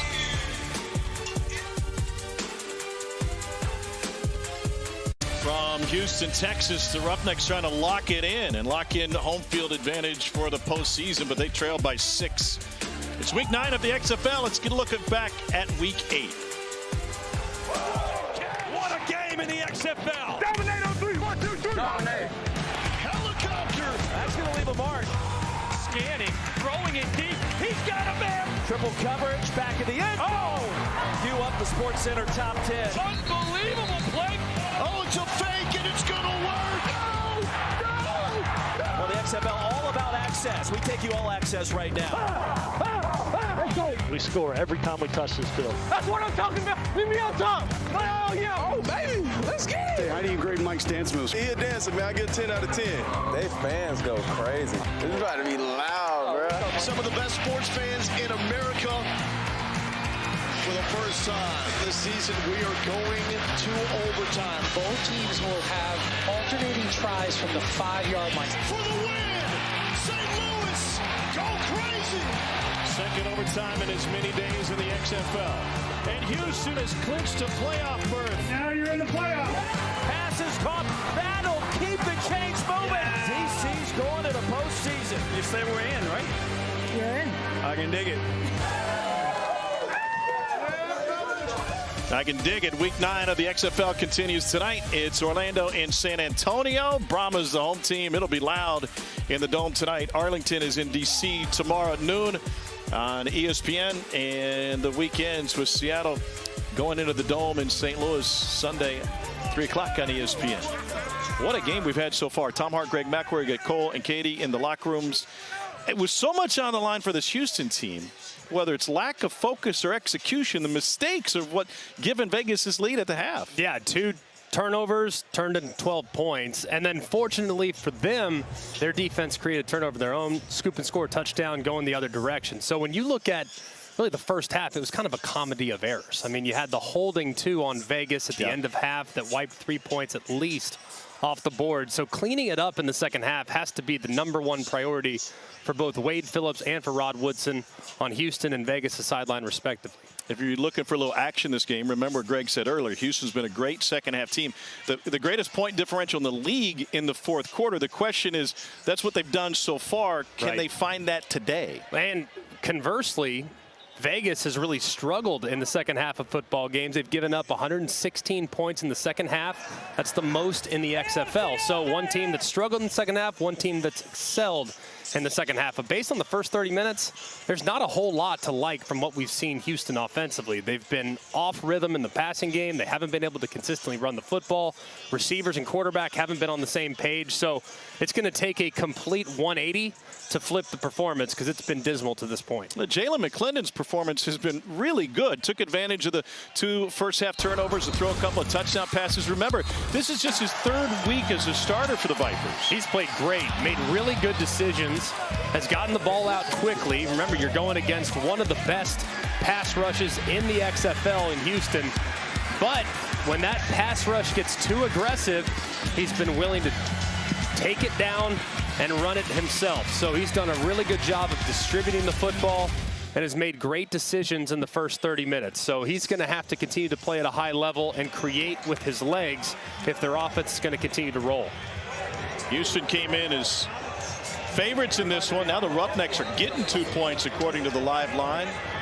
Sounds like there's a little steam on the Roughnecks getting 2, because it was 2.5 just a little while ago. So clearly the Sharps hammering the Roughnecks here in the second half. Week 9 of the XFL season. Houston is in the postseason. Their magic number to host is sitting at 1. Either 1 win from them or a loss by Arlington.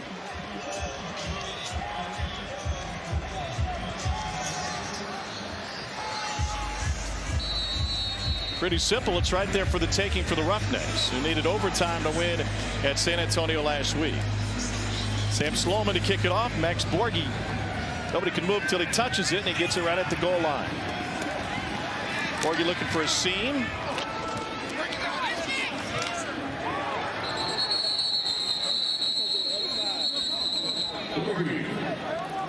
Let's take a look at today's progressive first half stats. Vipers outgaining the Roughnecks, and once again, just like last week against St. Louis, owning time of possession if you're into that kind of thing. And a big issue too is the rush yards. I mean, Houston has to create a little bit of balance. So far, Brandon Silvers in the passing attack just hasn't really clicked. Got to take some of the pressure off the passing attack by being better on first and second down, and that starts by effectively running the football in those regular down and distance situations. Bit of a hole for Bryson Allen. Played his college ball at Delaware State. Decent start. Good start right there. 4 yards on first down. Always feel good about that. And if I'm A.J. Smith, I continue to kind of lean on that offensive line. See if I can't create a little bit of a seam in the run game.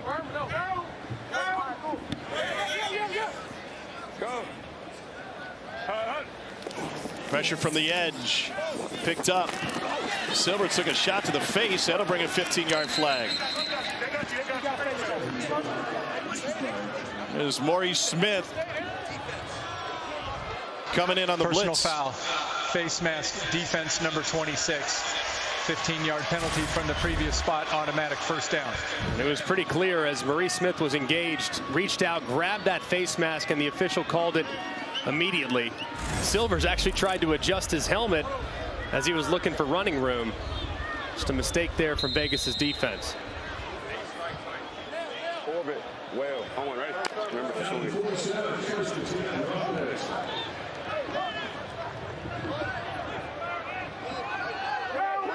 Go. Swing out to Allen. And he cuts back against the grain. DJ Calhoun finally laid the wood on him. But Allen is able to rip off 6 on first down. Strong right, tight, H-quad, Denver punch. Strong right, tight, H-quad, Denver punch. H-quad, Denver punch. On one, ready? You like the running game, huh? Yeah, right here, Denver, Tampa, Detroit. Anytime you hear a name of a city, it's a run play here in the run and shoot. So it's going to be a handoff inside to the right. Why not Peoria or Paducah? Those would be short yardage runs because they're smaller. That's what it is. Yeah. Be a different Troy quarterback than Corey Robinson. Yeah. Give me regular.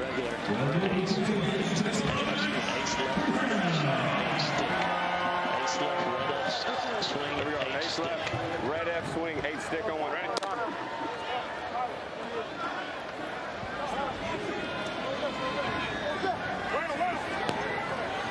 Go. Here's Borghi.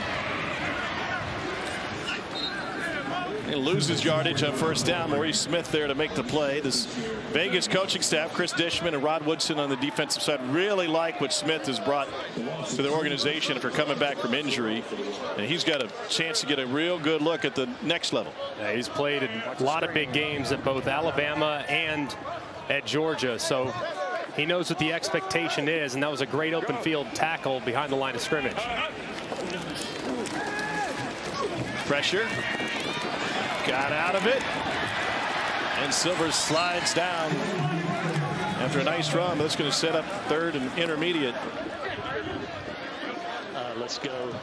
Trey left, stand, move right, duke.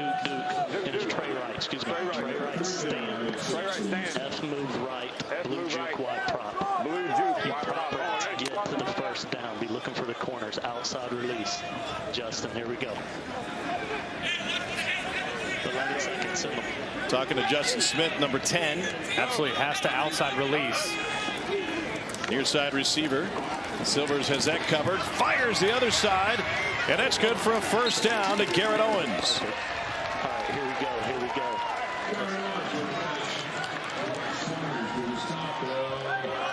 go. Great job there by Silvers. Scanning the field. Didn't like anything left initially. Had the juke route. Was well covered. Gets back to his right on the outlet. And it's just enough to convert on the third down.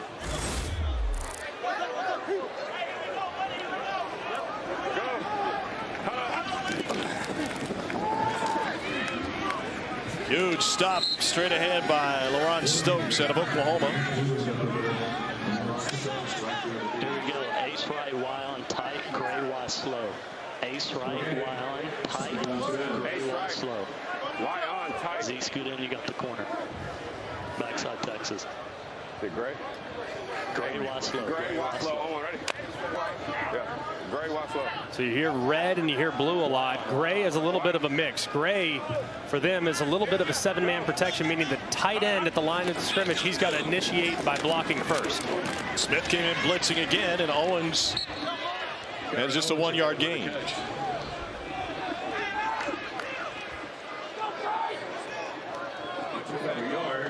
Wade Phillips' team looking at a 3rd and 9. We're expecting pressure if you're the quarterback here, as the defense wants to knock you out of field goal range. So got to get the ball out quickly if you're Brandon Silvers. And you hear knife.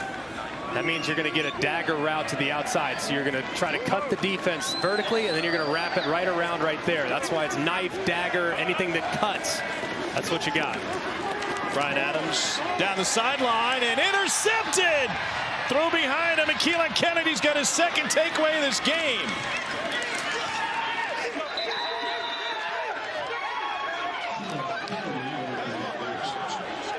Keelan Kennedy was working for a moving company in Pensacola when the XFL called, and going to be in the heat. Would you rather be hauling couches or taking the football away? We all know the answer to this one. What did Silvers see? He saw Kennedy, number 6 in white, for the second time this game. Back to Houston in a moment.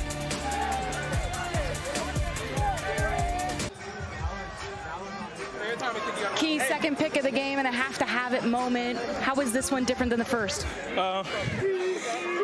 I wouldn't say they're really different. We feel like we need everyone, every drive, if we can get one. We just focus on playing good ball, trusting our technique, trusting our coaching, and that's what helped me make the play. Thinking about what you've accomplished just this afternoon, you were working for a moving company when you got the call to come join the XFL. What has this experience been like for you? Man, this is such a blessing. I feel so blessed to have this opportunity. I wouldn't want to be anywhere else right now. Keep it up. Thank you. Keelan Kennedy, you're not in Kansas anymore. Garden City Community College and Fort Hays State, was committed to Jackson State. Ended up getting a look thanks to a 3-week camp, the NFL Alumni Academy.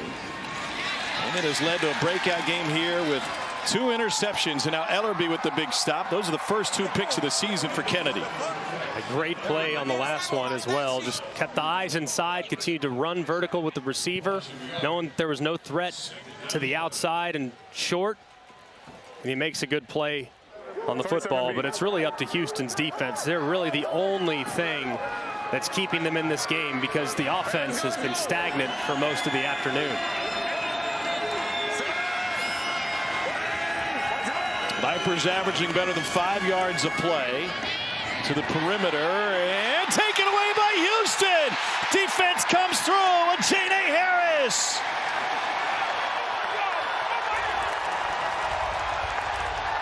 Steakheads love it.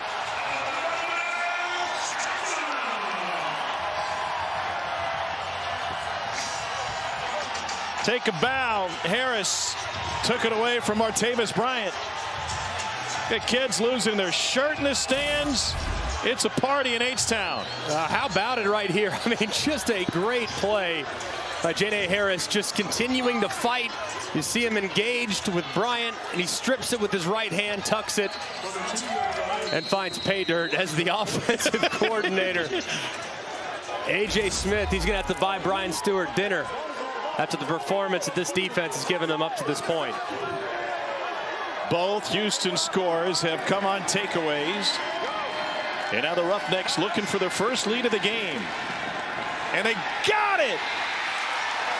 The conversion goes to Tavon Salter. And the Roughnecks have a 1-point lead.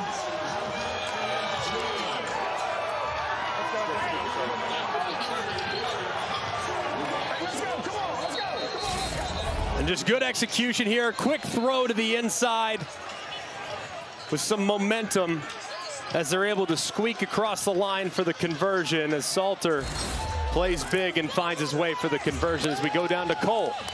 J.N.A., take us through that last play. When did you know you were going to be able to get that football out? Man, I had him stood up, and I seen the shot at the ball, so, man, I took advantage. Scoop and score the end zone. How did that feel? And did you feel like the defense had to make a play based on the offense struggling a little bit? Man, we just going out there doing our jobs, man. We out here supporting the offense. Whatever happens out there, we just gonna let it happen. Control what we control and try to make plays. Thank you. Appreciate it. Before starring at USC, J.N.A. Harris was the LA City Division I Player of the Year for Crenshaw High School in 2013. He was a takeaway machine with the Trojans after starting his career there as a wide receiver.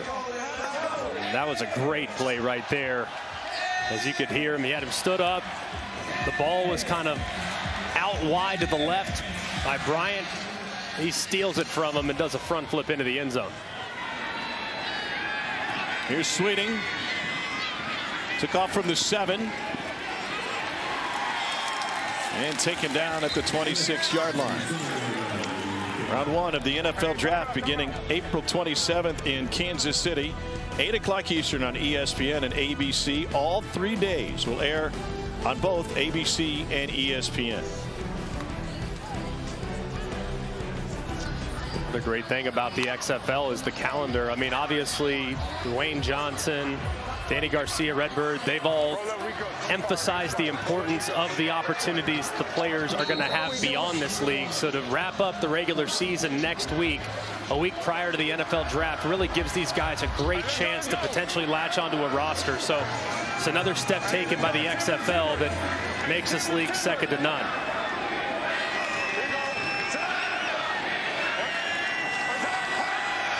Jalen McClendon having a big day. Vegas trailing for the first time. Brian Burt picks up 1. Chauncey Rivers, who starred on Last Chance U, in on the tackle. He had been injured earlier this game, but back.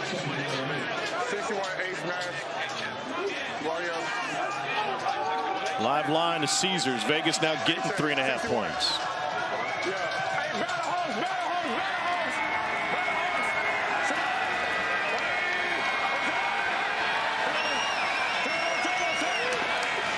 Second and 8.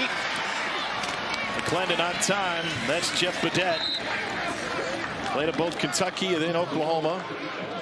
Coming back from an injury. Didn't play last week.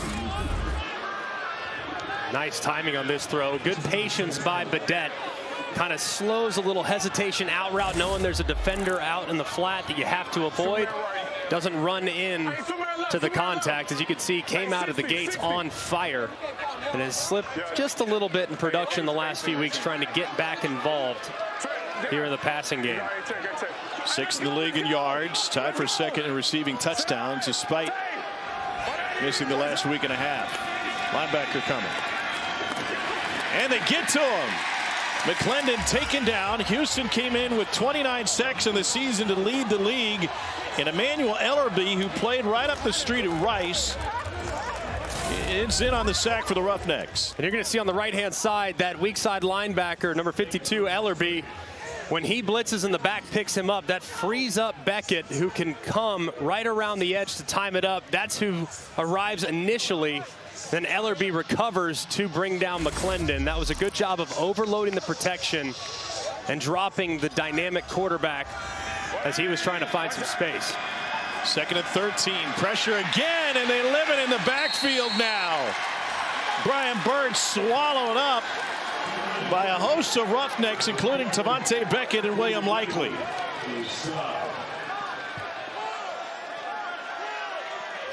And now 3rd and Sugarland for Vegas. Got to be thinking some type of screen or something here. Maybe a quarterback draw if you get a friendly look. Friendly look meaning there's not many defenders in the box defensively. So inside the tackles you count.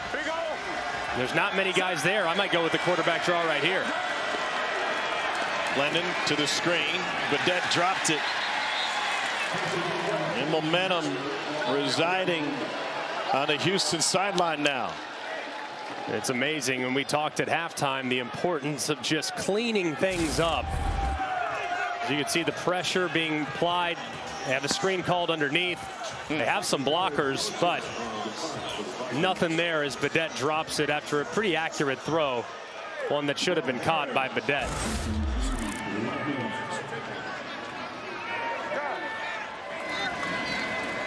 Now 4th and 20.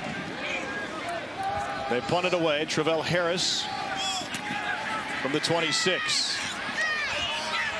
Ducks his way to the 40, stays on his feet, is able to get to the sideline, and high steps his way past midfield.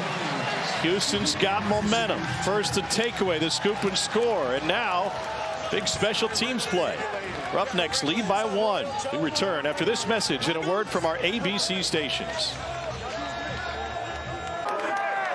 All right, Gilo, we were talking about quarterbacks talking trash a little bit earlier in the game. You said something to me coming off about the QBs. What'd you say? Oh, we're not worried about no quarterback. We coming after you, though.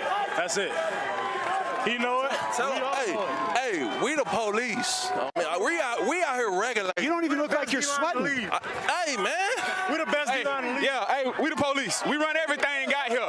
At some point, you got to come home. Hey, y'all ready? Y'all ready? Bad boys, bad boys. What you gonna do? What you gonna do when they come for you? Boys, bad boys. You got to come home at some point. You can run, but you can't hide. There it is. You can't hide. Mike Lowry. Which of those three is Tia Leone, though? What I'm trying to figure out, I really, as a quarterback, am very uncomfortable with how much energy the D-line has at this point of the game. I need those guys to be dying on the sideline. Not the case, though. Here's Bryson Alene trying to change direction. Yeah, they have a lot of energy, huh? Man, I want to see defensive linemen that are on the oxygen tank, that are getting IVs. Not the case, though, as Houston's defense continues to keep them in it. No, 100%. They're in the backfield. They're good. No matter how hot it is, how many reps. Oh, it doesn't matter. Yeah, you can go all day as long as I'm winning. Yeah. That's it. Second down 10. Silvers dumps it out to Alene. And he's just short of the marker, leave 3rd and 1. No, I want to go jumbo, jumbo, jumbo. Jumbo, breakout, Broncos ripper. Breakout, Broncos ripper. Go, 22 seconds. Breakout, Broncos ripper. Change of quarterbacks? Yeah, so Broncos will be handoff, zone handoff. Break them out, go, 10 seconds, go, breakout, breakout. To the left-hand side, now they got to break out, but you also have a bubble to the right-hand side if you like the numbers. The numbers look okay, actually. Good enough for the first down behind the running of Max Borghi. We learned a couple weeks ago the Ripper was a tag on the run play. Correct. That's an RPO. So if you don't like the run, you have the option to take the pass. Run, pass, option. So you have the option to take it, but on short yardage situations, you don't want to throw it. You almost have to let common sense override the rule. Trust your back and your offensive line to pick up that short yardage for the conversion. Cole McDonald's going to stay in at quarterback. And he keeps it. McDonald rips off 5 on first down. Deontay Anderson, who played in this stadium for the Houston Cougars, in on the tackle. Trey right, Tampa wide. Trey right, Tampa wide. Here in Tampa, that's a trap. So you're going to see one of these offensive linemen trap the defensive tackle to the play side.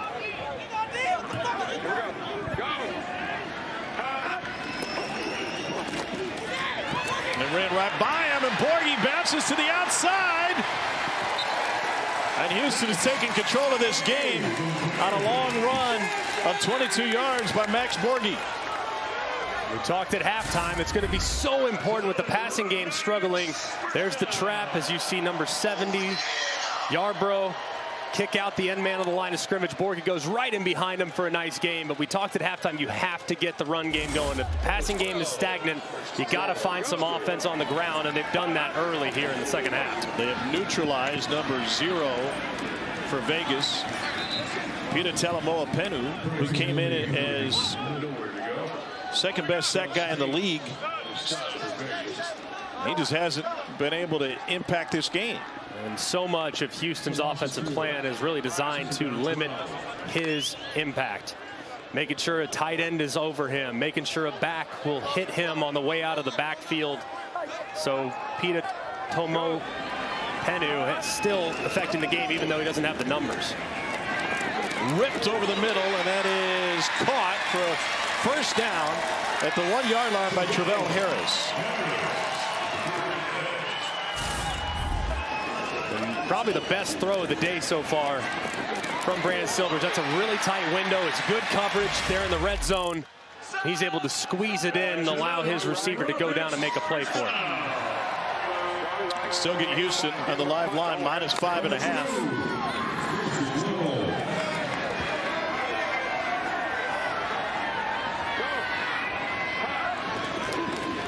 Here's Borghi straight up the gut, and he plunges in for the touchdown. First offensive touchdown for the Roughnecks today. The defense has contributed 2.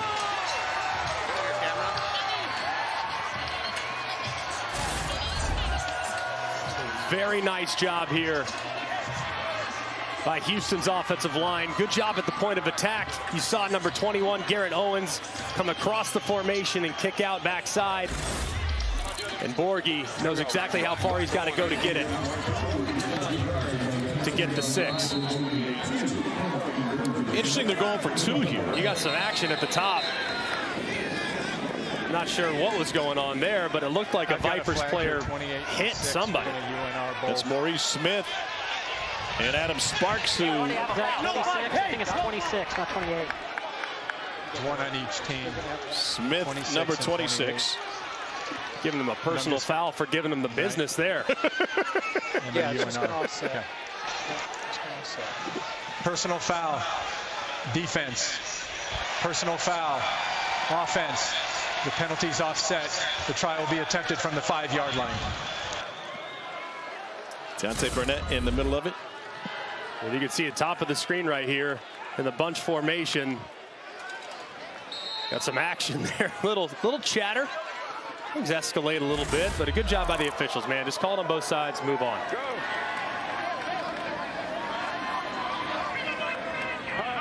Two-point attempt. And low coming out of Silver's hands.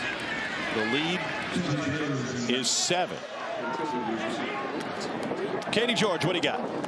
I'm with Isaiah Williams here. Isaiah backs against the wall a little bit. What do you guys need to do to get some momentum going on offense? I think we're just making a couple adjustments. You know, J-Max playing a pretty good game. We're going to keep moving them up front, get the run game going, and then we'll go from there. Thanks for the time. Thank you. 10,967 here at TD-ECU Stadium in Houston, and they have seen a thriller going back and forth. We got some meat on the sideline. Max Borges with Cole. Max, you got that touchdown, and you love short yardage situations, don't you? Yeah, I mean, just got to rely on the line, and they did a great job blocking up front. A lot of people look at your stature, though. They would think he won't want the ball around the goal line, though. You feast on that. Wherever, man. I make plays all over the field. I don't care where it is. Thanks, Max. Thank you. Played in a similar offense playing at Washington State. So guys spent some time in a couple of camps. Colts, Broncos, and Steelers. He's an excellent player. It just, sometimes, especially a running back, there's so many great running backs. And him being maybe the tiniest bit of a question mark, can he contribute on special teams outside of being a return man, is probably the big question. But my goodness, in this offense, he's a perfect setup and the perfect back for the style of attack. 19 unanswered points for Houston. 1:15 to go in the third quarter. The 9-part docuseries Player 54 gives you an all-access look at XFL players and coaches. Episode 6 is available now on ESPN Plus and looks at the Guardians' dramatic first win of the season against the Defenders. It came in Week 7. Then how DC bounced back from that loss and got ready for a Week 8 matchup against Seattle. All 6 episodes available on ESPN Plus. 19 unanswered for Houston. As I mentioned, pressure is on Jalen McClendon in Vegas now. Here you go.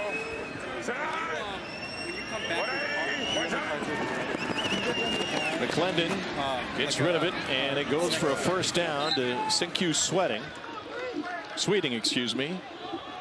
If you're Jalen McClendon, you're just telling the guys, hey, man, we've been our own worst enemy today. We've had 2 balls that end up getting fumbled that they took back to the house. If we just play clean football, we've been able to move it consistently. So it's a big drive for Vegas to try to stop the bleeding.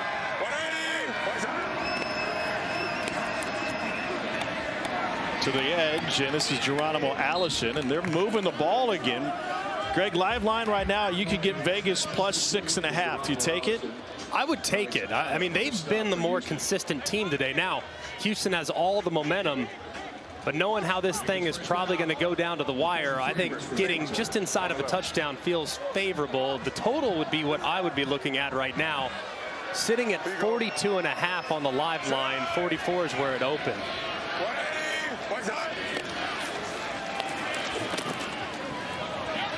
Another completion. This is Matthew Sexton.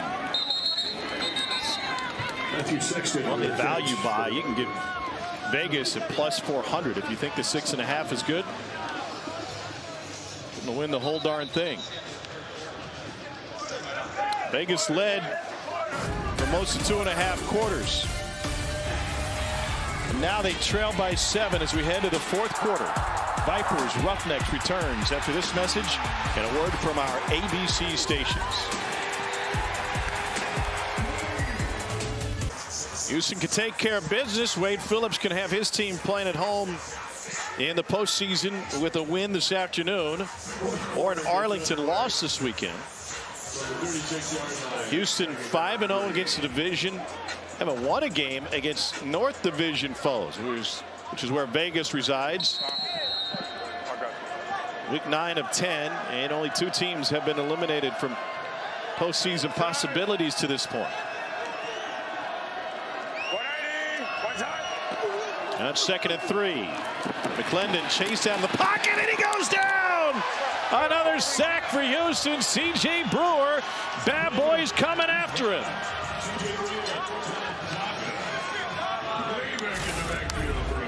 And this right here, I'm not sure what's going on with the right side of the offensive line. Isaiah Williams engages initially and then slides to the outside. I'm not sure what he's thinking. Allowing a defensive tackle to breathe fire on your quarterback. I don't know if he thought the center was going to be going in that direction to help him out, but either way, miscommunication up front. There's absolutely nothing Jalen McClendon can do. 3rd sack of the game for the Roughnecks, and with the play clock approaching 0, Vegas has to use the timeout. So many little things have conspired against Rod Woodson's team over the course of this season. Last week, a fake field goal. The left was left incomplete. And today, 2 key turnovers that led to Houston scores. And that's been the biggest key. I mean, Vegas has been so competitive, but way too many self-inflicted mistakes all season long, starting week 1. And you got to give credit, too, to Houston defensively. Right around the left-hand side is DeAndre Johnson. He strips the ball loose. Beckett grabs it, takes it to the house. But that wasn't the only play. A little bit later on, Ajane Harris engaged with Bryant to the outside. He strips the ball. And then right here, continuing to apply pressure up front and create negative plays against Vegas offensively. So out of the timeout, McClendon fires one complete on 3rd and long. A good play there. I know it doesn't seem like much. I know ultimately you're going to come up short of converting that 3rd down conversion, but you now at least give your field goal kicker a chance. Nothing open downfield. Houston played very soft defensively. Take the underneath and allow the guy to catch and run to make this field goal a little more manageable from about what would have been a 53-yarder or so to now, or excuse me, a 63-yarder now to a 53-yarder. He was just wide on a 55-yarder at the end of the half. This one is plenty good. And so Vegas has made it a 4-point game. And a moment ago, they were getting 7.5. Early in the 4th quarter, we got a 4-point game in Houston.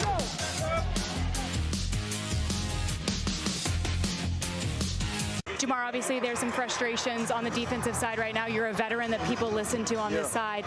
What kind of advice have you given them? Because there's still a lot of football to be played. Man, put our swagger jackets back on, man. You know, they only got 1 play on us. At the end of the day, it's 4 quarters of football, so we got to go out there and finish. Thank you. Thank you. Couple of takeaways for Vegas in the first half, giving them 8 over a 2.5 game span. They could use another one. After the field goal, Vegas will kick it away.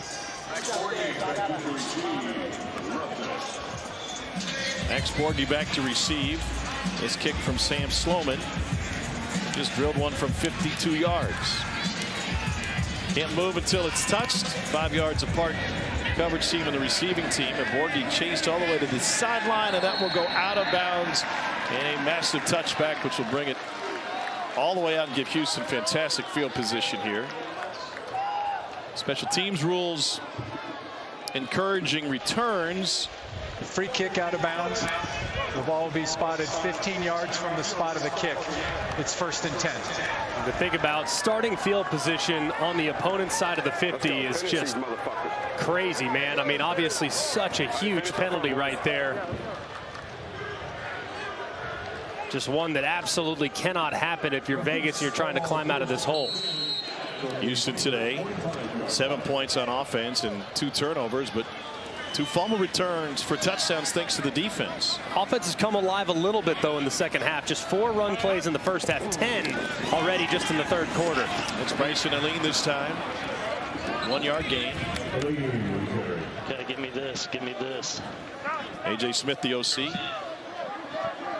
Yeah, go Falcon, Falcon, trips right up, red F stream. Falcon, Falcon, trips right up, red F stream. Here we go. Hey, trips right up, red F stream. On, ready?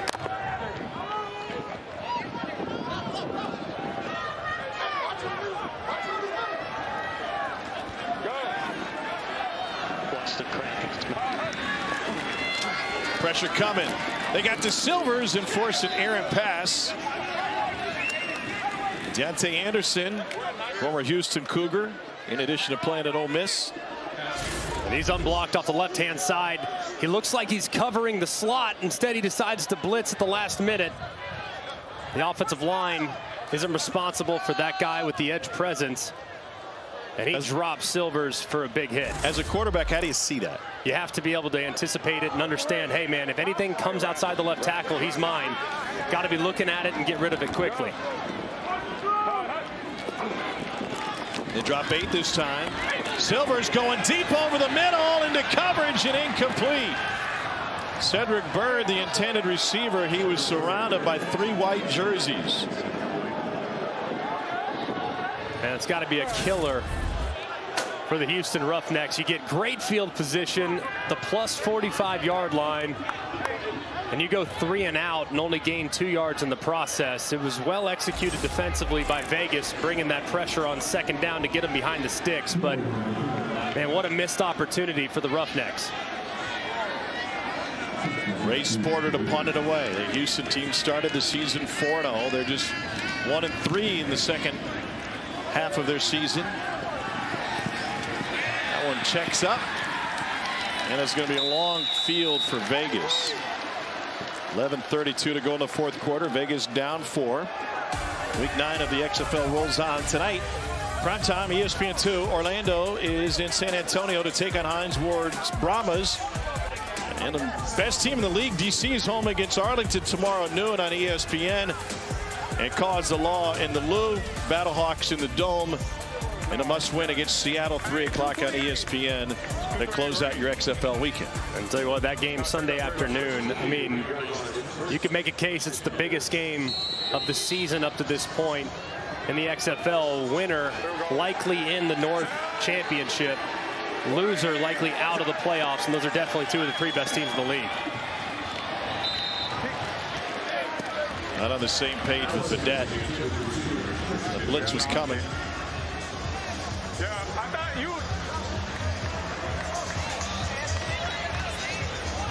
Wonder why the shot clock's always getting low here for Vegas. I mean, the receivers are always walking around. I mean, you got to get some urgency. And the receivers are walking. They're slow to line up. The communication's slow. The next thing you know, I mean, you're under 10 almost, and the guys still aren't even set. On 2nd and 10. Here's John Lovett. Does that impact what pre-snap decisions the quarterback can make? Yes, I mean, because you want to get your guys set so you can diagnose what they're doing defensively. And if your guys are still walking around, you're not in your final formation, then it's tough to get a diagnosis as to what they're doing.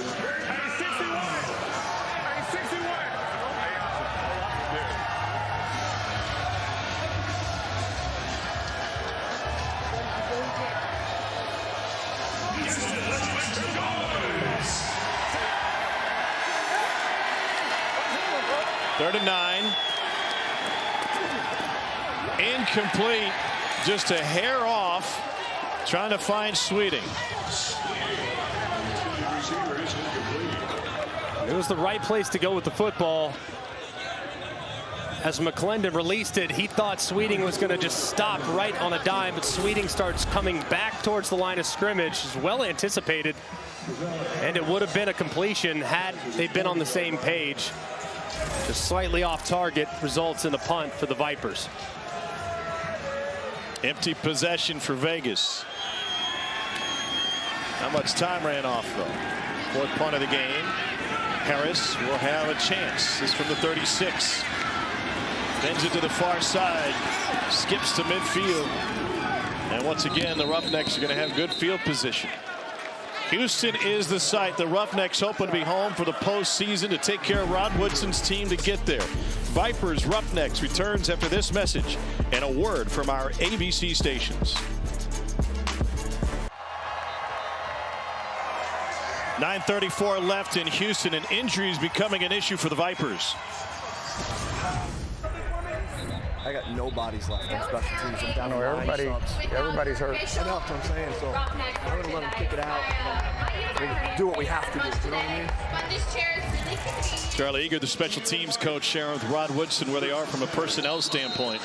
And obviously these rosters small, just 45 players dressing on a week-to-week basis, and you have a few guys go down like Vegas has today.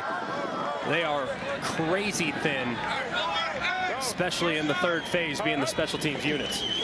Here's Max Borghi. And he slips through the first tackler. He's got a first down for Houston. And he's still on his feet inside the 15. What a run for Borghi. It goes for 36 yards, and they had him dead to rights multiple times. Just great effort by Borghi. Great cutback. Sees the field to the outside.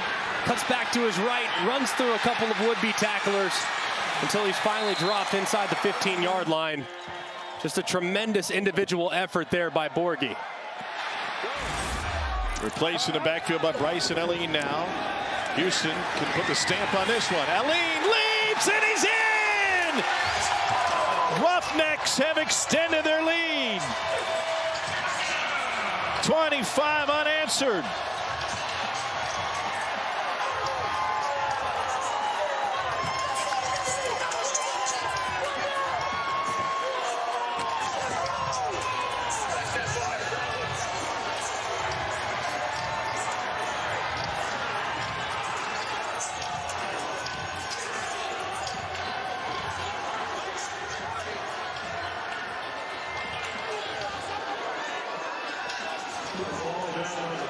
And these running backs have really answered the challenge here in the second half. Both Aline and Borghi creating some big opportunities to now put Houston in the driver's seat.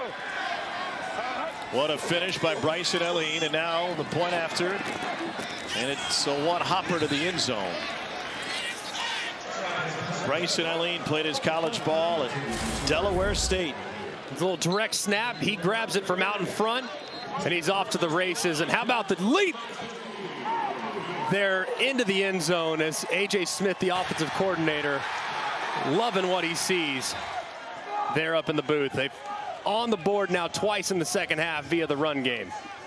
It was set up by the longest run of the season for the Roughnecks. Cole is up in the offensive coordinator booth. Cole. All right, AJ, take us through that last drive. For somebody who does not like a single run play that exists, you call two and find a way to get into the end zone. What'd you see? Yeah, we are feeding off the energy of our offensive line. The whole first half, our game plan was to take care of zero, you know, kind of eliminate his will to win a pass rush. And so now we had the box right there, two big runs. Great job by our running backs. But, hey, we take what the defense gives us. They want to play 4-1. We're going to pound it in there. You've had a couple formations today that you did not run the entire season. You mentioned managing zero and that pass rush. How much has that played into the success here in the second half? You know, some of those formations I think are big because it adds a gap, yet we can still do all of our spread stuff to the other side of it, and it makes him widen to where he doesn't have a, you know, one-on-one pass rush drill. So the game plan's working. We just got to finish here now. Finish like a championship team we're striving to be. You know, it's interesting being up here in the booth with you. Number one, I learned just how soft you guys are because the air conditioning that you're sitting in here in the closed-in booth. And your man down here is giving you every play. He's sitting here handing you all the plays down here. This is Marvin Williams. He's one of my guys right here. We're up here. We see it. He does a fantastic job. He's reading when zero's in, zero's out. He's reading box. He's reading coverages. And we do this thing all together, me and him and our staff, Coach Andre, Estes, and Pardee. We're all calling out stuff, and we're doing this as a team and as a unit, and we're doing a great job. Felt like rhythm and timing wasn't really there early. You've been able to find it throughout the course of this game. Why has that been able to come on? Well, early we shot ourselves in the foot, but it was after those first two drives with the interception and the fumble. Yeah, the rhythm wasn't there. Maybe we get down, we try to pass a little too much instead of staying a little bit more balanced. And once we kind of reset in the half, man, our guys, you know, just showed so much energy in that second in that halftime, saying we're not going to quit, and that's what brought us back into getting in the rhythm here. Appreciate the time, Coach. And you can hear that coach's booth celebrating another sack. It's John Daka. Fourth sack of the game for the Roughnecks. And back to the touchdown from Aline, though. You see just how much energy, as A.J. described it, not just from the offensive line, but the backs as well. They've been the most reliable pieces of this offense the last few weeks. Need to continue to lean on those guys as Aline with a little standing backflip and a Lambeau leap to celebrate the big touchdown. You were watching A.J. Smith celebrating it. My eyes went somewhere else. Get ready for your telestrator here, Greg, because I want you to circle this. Here's Sweeting. Has nowhere to go.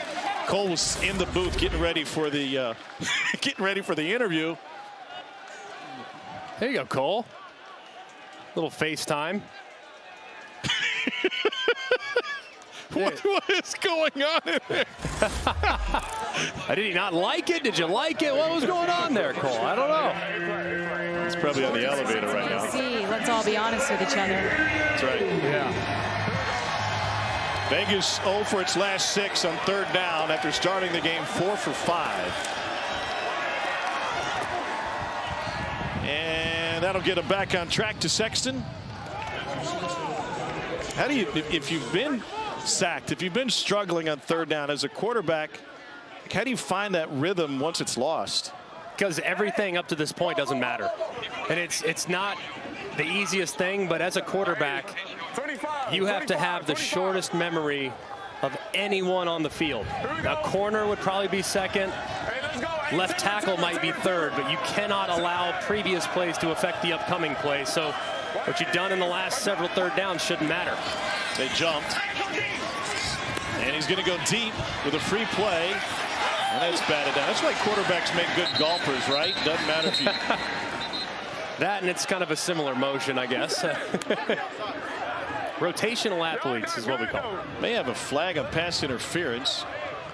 No flag was thrown, but a hat was. PI. Guy might have been out of bounds. NZI, 98. Yeah. And then I'm going to have defensive pass interference, number 31. Spot foul. At the spot right there. He'd already thrown his flag on the offsides. And 31. There are 2 fouls by the defense. In the neutral zone at the snap, defense number 98, that penalties decline. Pass interference, spot foul, automatic first down. That's a where's my play there by Jalen McClendon, recognizing that they were offsides, taking a shot, and the next thing you know, you get a big play out of it because of the DPI. Hey, Dean, I got a question. After an official is throwing a flag, he's out of flags, and he throws his hat. What comes next if you've got to throw a third? A beanbag. I don't know how many people actually know that. They can throw their beanbag, then they got to go grab somebody from the stands and grab their hat. Yeah, so well, why don't you throw don't have a fourth next? option. Yeah, a shoe would work, perhaps. You throw Cole's bucket hat. That thing deserves to be thrown. Big hole for Lovett on the perimeter, and he is in. Touchdown, Vegas. John Lovett out of Penn State doing all the work on that one. And there was nobody home. Just a great job there. You see the pullers out in front. You make one guy miss and you're off to the races. Excellent adjustment. They hadn't really run that play up to this point. And they find the end zone and a big answer. And those that are holding tickets on the over at 43.5, you can go ahead and cash those, as this game is now over the total here in the fourth quarter. John Lovett taking over. Rod Smith out with an ankle injury. They're going to go for 2.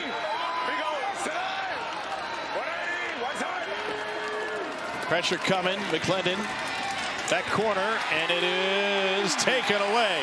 What a sensational play by the Roughnecks and John Brannon. Man, how about the catch by Brannon? Timing his jump perfectly, tipping it up to himself. Amazing concentration. Of course, the elbow was down before he secured the catch. Either way, the attempt falls incomplete. Still a good answer, though, from Vegas. What's the live line telling us now? It's locked right now. You're going to have to give me a moment. This thing is all over the place. Caesars Sportsbook.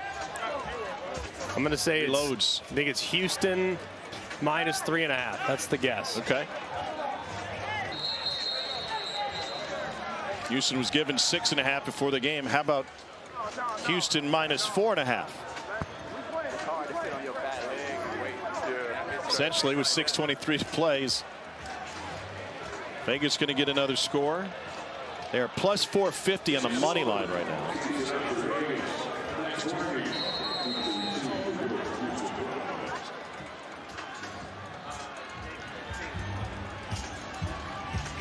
Did you just punch in Vegas plus 450? I did not, no, but it's definitely worth thinking about. I don't know, with the way Houston's running it, I'd be tempted if the price is right to lay the points. Vegas has 2 timeouts left. Here's Borghi on the return. And Borghi bounces to the outside. Took a late hit, and there it is. Flag comes in, and once again, they're going to have tremendous field position. It was Cam Sutton. 89, late hit. After the play, personal foul, late hit out of bounds, kicking team number 89. 15-yard penalty. It's 1st and 10. Just way late. I mean, absolutely no reason for it. I don't know if he just lost track of where he was on the field or what, but that's a big mistake. John Lovett is with Katie George. John, heck of a hole there. What did you see going to the end zone? You just said heck of a hole, heck of a call by the OC, heck of a team play right there. had to do my part to go get in the end zone for my teammates. So, heck of a play like you just said. Why is your team capable of winning this game still? Because we can win any game. We got the roster, got the coaching. Just got to put it together, that's all. Thank you. Yep. Played at Baylor and then Penn State to finish his career. Here's Bryson Allen, whose 14-yard touchdown run seemed to seal it for Houston. For the big Vegas answer. 6 minutes to play and rolling. Of course, at this point, not yet super mindful of the clock. You can start to play a little bit slower, snap it under 5 seconds or so.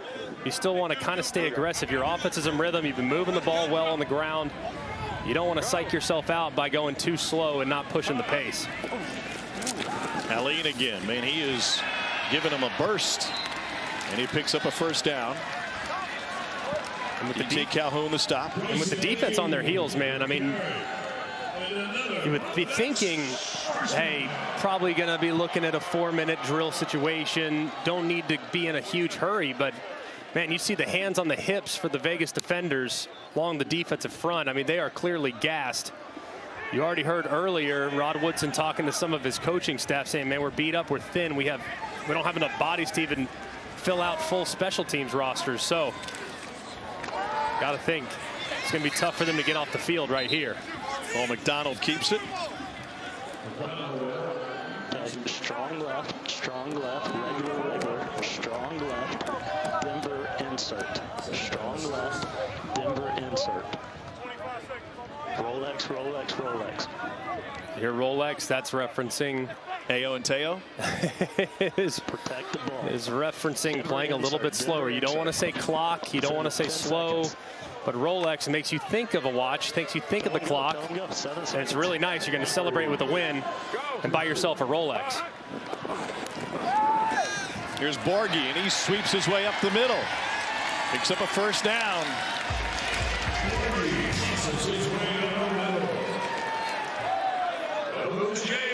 Houston can not only clinch the South Division title, but Wade Phillips can keep his team home in the postseason before the championship game in San Antonio.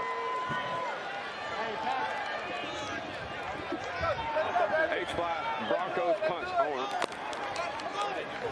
we go. Yo, Broncos, let's go. Hold on to it. There you go, remind him, hold on to it, double over the ball.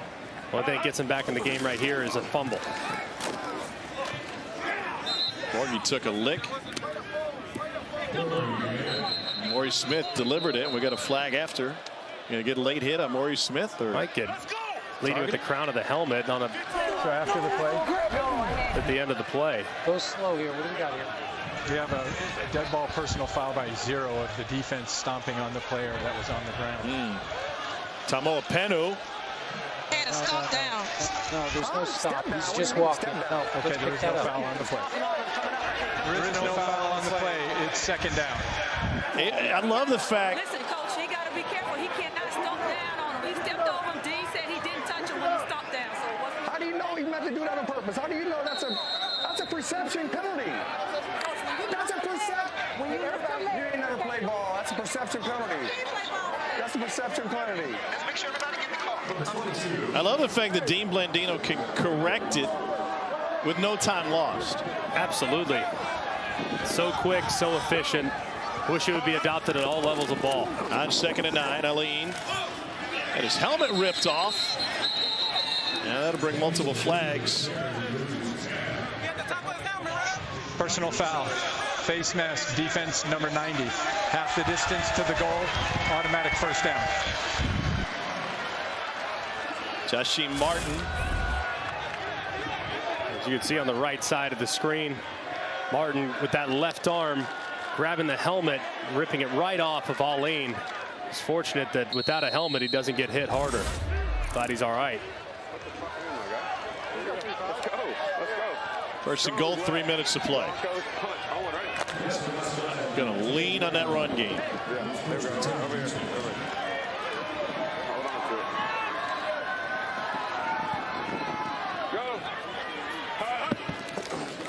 Jeremy Cox with his first opportunity at running back.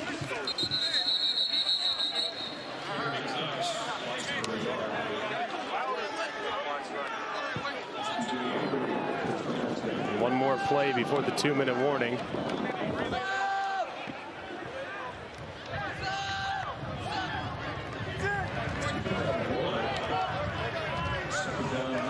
Second and goal. Yeah, he's got to come. Should I use timeout?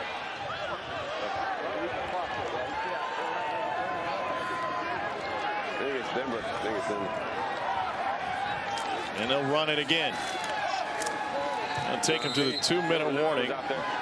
Vegas came out of there with the ball, but forward momentum ruled to have stopped before K'Von Walker took the pigskin away. Vegas trying to play spoiler, needs a stop here. 2 minutes to play in Houston. A.J. Smith and the Roughnecks looking good. The defense has done it. Allen flew into the end zone. It's late in Houston for Vegas.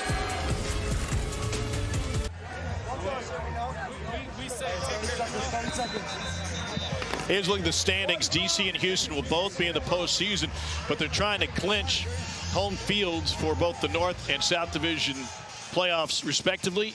Houston can win the South with the win this afternoon, or Arlington losing tomorrow. Arlington can be in with a win or a San Antonio loss. DC win the North Division. Their magic number is 1. They need St. Louis to lose, and the Battlehawks can be in with a win against Seattle tomorrow. Go out there, and then I'll call timeout before we kick it. Okay? Unless if they call a timeout. Wade Phillips plotting, 3rd and goal. After the 2-minute warning, Max Borghi stood up and taken down. Nearly lost the football, it seemed. And so with the scoring options available, especially in the point after situation, Vegas still very much sitting in this thing. Absolutely, but you see right here, I mean, the ball almost comes out. Beasley is right there. You see the ball go down. Borghi's able to recover it quickly before it even hits the ground. A great job there by Vegas's defense. Getting off the field, a timeout called by Vegas after the fact to preserve some time on the clock, but it'll be a 7-point game. The Vipers getting the ball more than likely here in just a moment.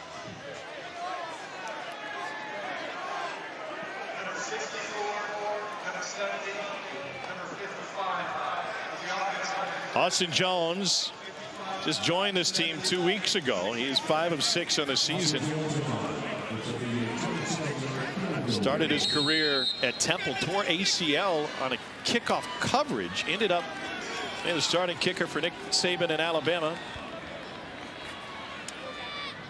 From 28 yards to extend the lead.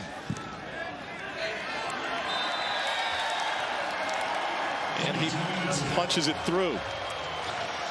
So 1:49 to play on this steamy Saturday. And Vegas only has 1 timeout left, but they've got an offense that's been moving the ball. Tom Hart alongside Greg McElroy. And the play that they've had in the first half was much more efficient. Their downs were much better. They've really struggled in that regard in the second. Yeah, and the pass rush has really picked up for Houston. I mean, they've done a great job. There were some plays early where Jalen McClendon was able to survive in the pocket, even though that rush was coming, and turn nothing into something. That hasn't really happened at any point here in the second half, but got to get in rhythm in the passing game here for this 2-minute operation. Remember in the second quarter, he had a quarterback run where he was kind of in between slides. We haven't seen him run much since that play. Yeah, and he kind of favored his right leg after that play. We're not sure. He doesn't look as if it's bothered him, but he hasn't had that same type of approach here in the second half as far as being willing to tuck it and take off. So going to be very important. More than anything else, though, the offensive line here for Vegas has to step up. They're down their left tackle. He went out early in the game, Demby. So Eatman slid over there to the left side, and you're going up against arguably the best pass rush in the XFL featuring Trent Harris. So here is where the pass rushers make their money to close out games like this. So offensive line's going to have to play their very best here down the stretch. 1:49 remaining in regulation. Sinkus Sweeting takes it to the 30, turns upfield, he's got a chance. Lost the kicker, and he's tracked down from behind past midfield. There's a flag down back at the 36-yard line. Jim, what's that flag? I'm serious. I got you. I feel you. I feel you. Every call she's made is going against the law. I've got a hold here. Number 8. During the return, holding receiving team number 8. 10-yard penalty from the spot of the foul. It's 1st and 10. And so the 53-yard return coming back. They got Lovett for a hold.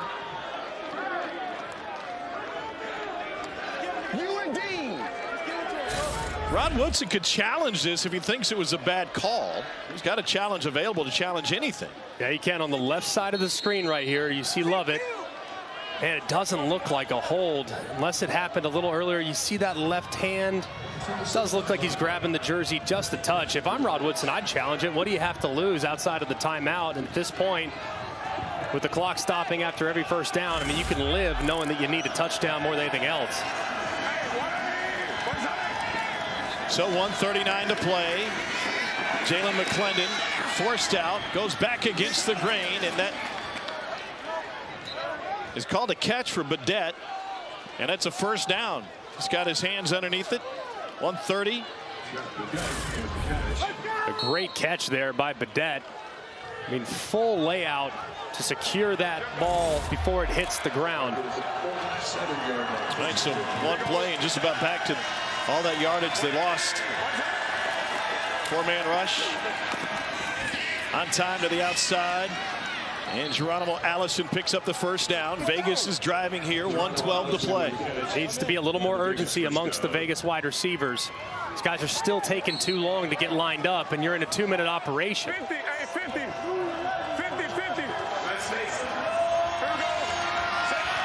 Approach the 1-minute mark, down 7. McClendon crossing route, and that's good. But the clock will roll. Badette with the catch, and a little extra work to Tavante Beckett and Badette. You're wasting time if you're engaging in any type of chatter at this point. Got to hurry. 40 seconds and rolling.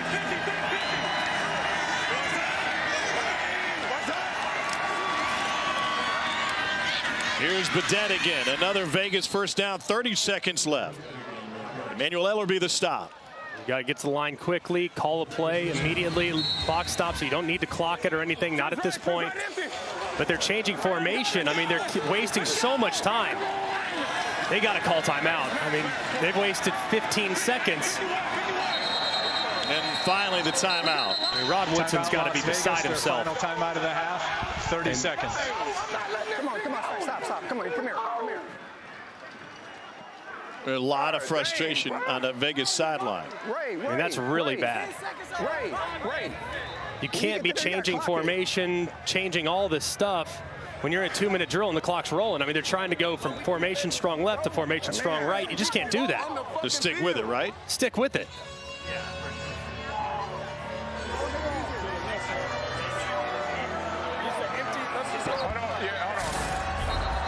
We gotta line up. I know you hurting. We gotta line up though. If you don't know, just ask me and say with Joe. That's a killer too, because it really cost them 15 seconds, and they didn't even get a playoff. From the 27-yard line. 18 seconds left. Every single throw at this point has to be beyond the line to gain, so it has to be at least 10 yards. Anything underneath that, game, set, match. This one's short of the stick. And he is inbounds. Clock will roll. They got 11 seconds and moving down. They got to clock it immediately. Have to clock it. And he gets it down with 4 seconds left. Come on, it's no timeout. That is we left a play on the field. One play left for Vegas. Play clock at 18. And now they'll be helped out because Houston couldn't get personnel off the field, and the Roughnecks use a timeout.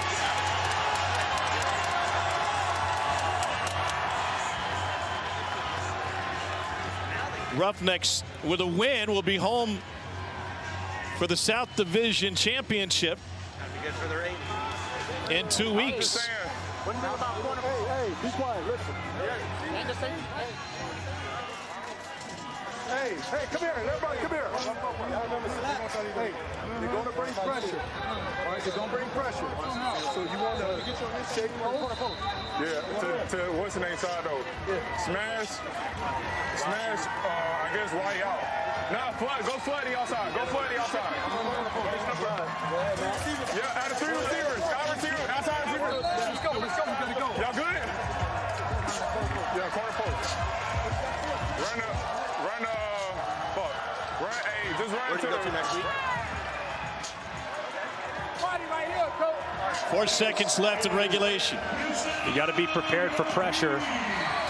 So if they can overload your protection, you're done. Because you won't be able to get the ball out fast enough to get into the end zone. Roughnecks lead the league in sacks. They got 4 today. Here comes pressure from the edge. McClendon goes in zone. It is incomplete. Off the hands of Matthew Sexton, and Houston will be home for the postseason.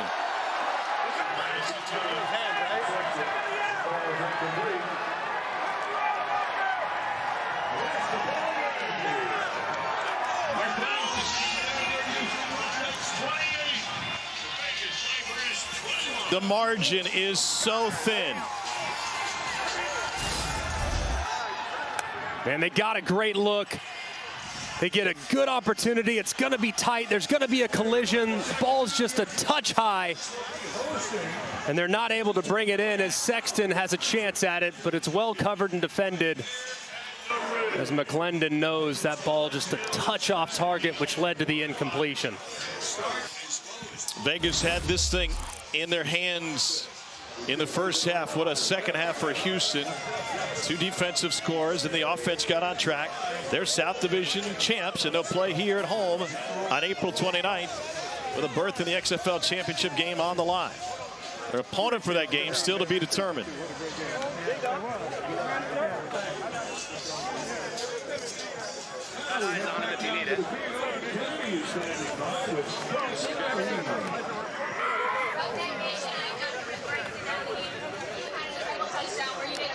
Rod Woodson and Wade Phillips in midfield. Coach Phillips, you clinched home field advantage. How does that feel? Yeah, we won our division, clinched home field. We'll be back here in 2 weeks, so we're really proud of this team. They fought all the way, right down to the last play. And you had to lean on something late that hasn't necessarily been what you've been your go-to on offense the majority of the season. The run game really came through for you in the second half, especially in the fourth quarter. Yeah, that's a determination. The offensive line did a great job, and our running backs really ran hard. Thank you, Coach. You bet. Thank you. And so the Roughnecks, after trailing early, finally grabbed the lead late and held on to it. They will be home in 2 weeks to play for the XFL South Division Championship. Another one coming up tonight on ESPN2 at 7 o'clock Eastern. Coming up next, so it's the NCAA Women's Gymnastics Championships for Greg McElroy, Katie George, and Cole Kublik. I'm Tom Hart. Our final score, Roughnecks 28, Vipers 21. Thanks for joining us. Have a great weekend, everybody.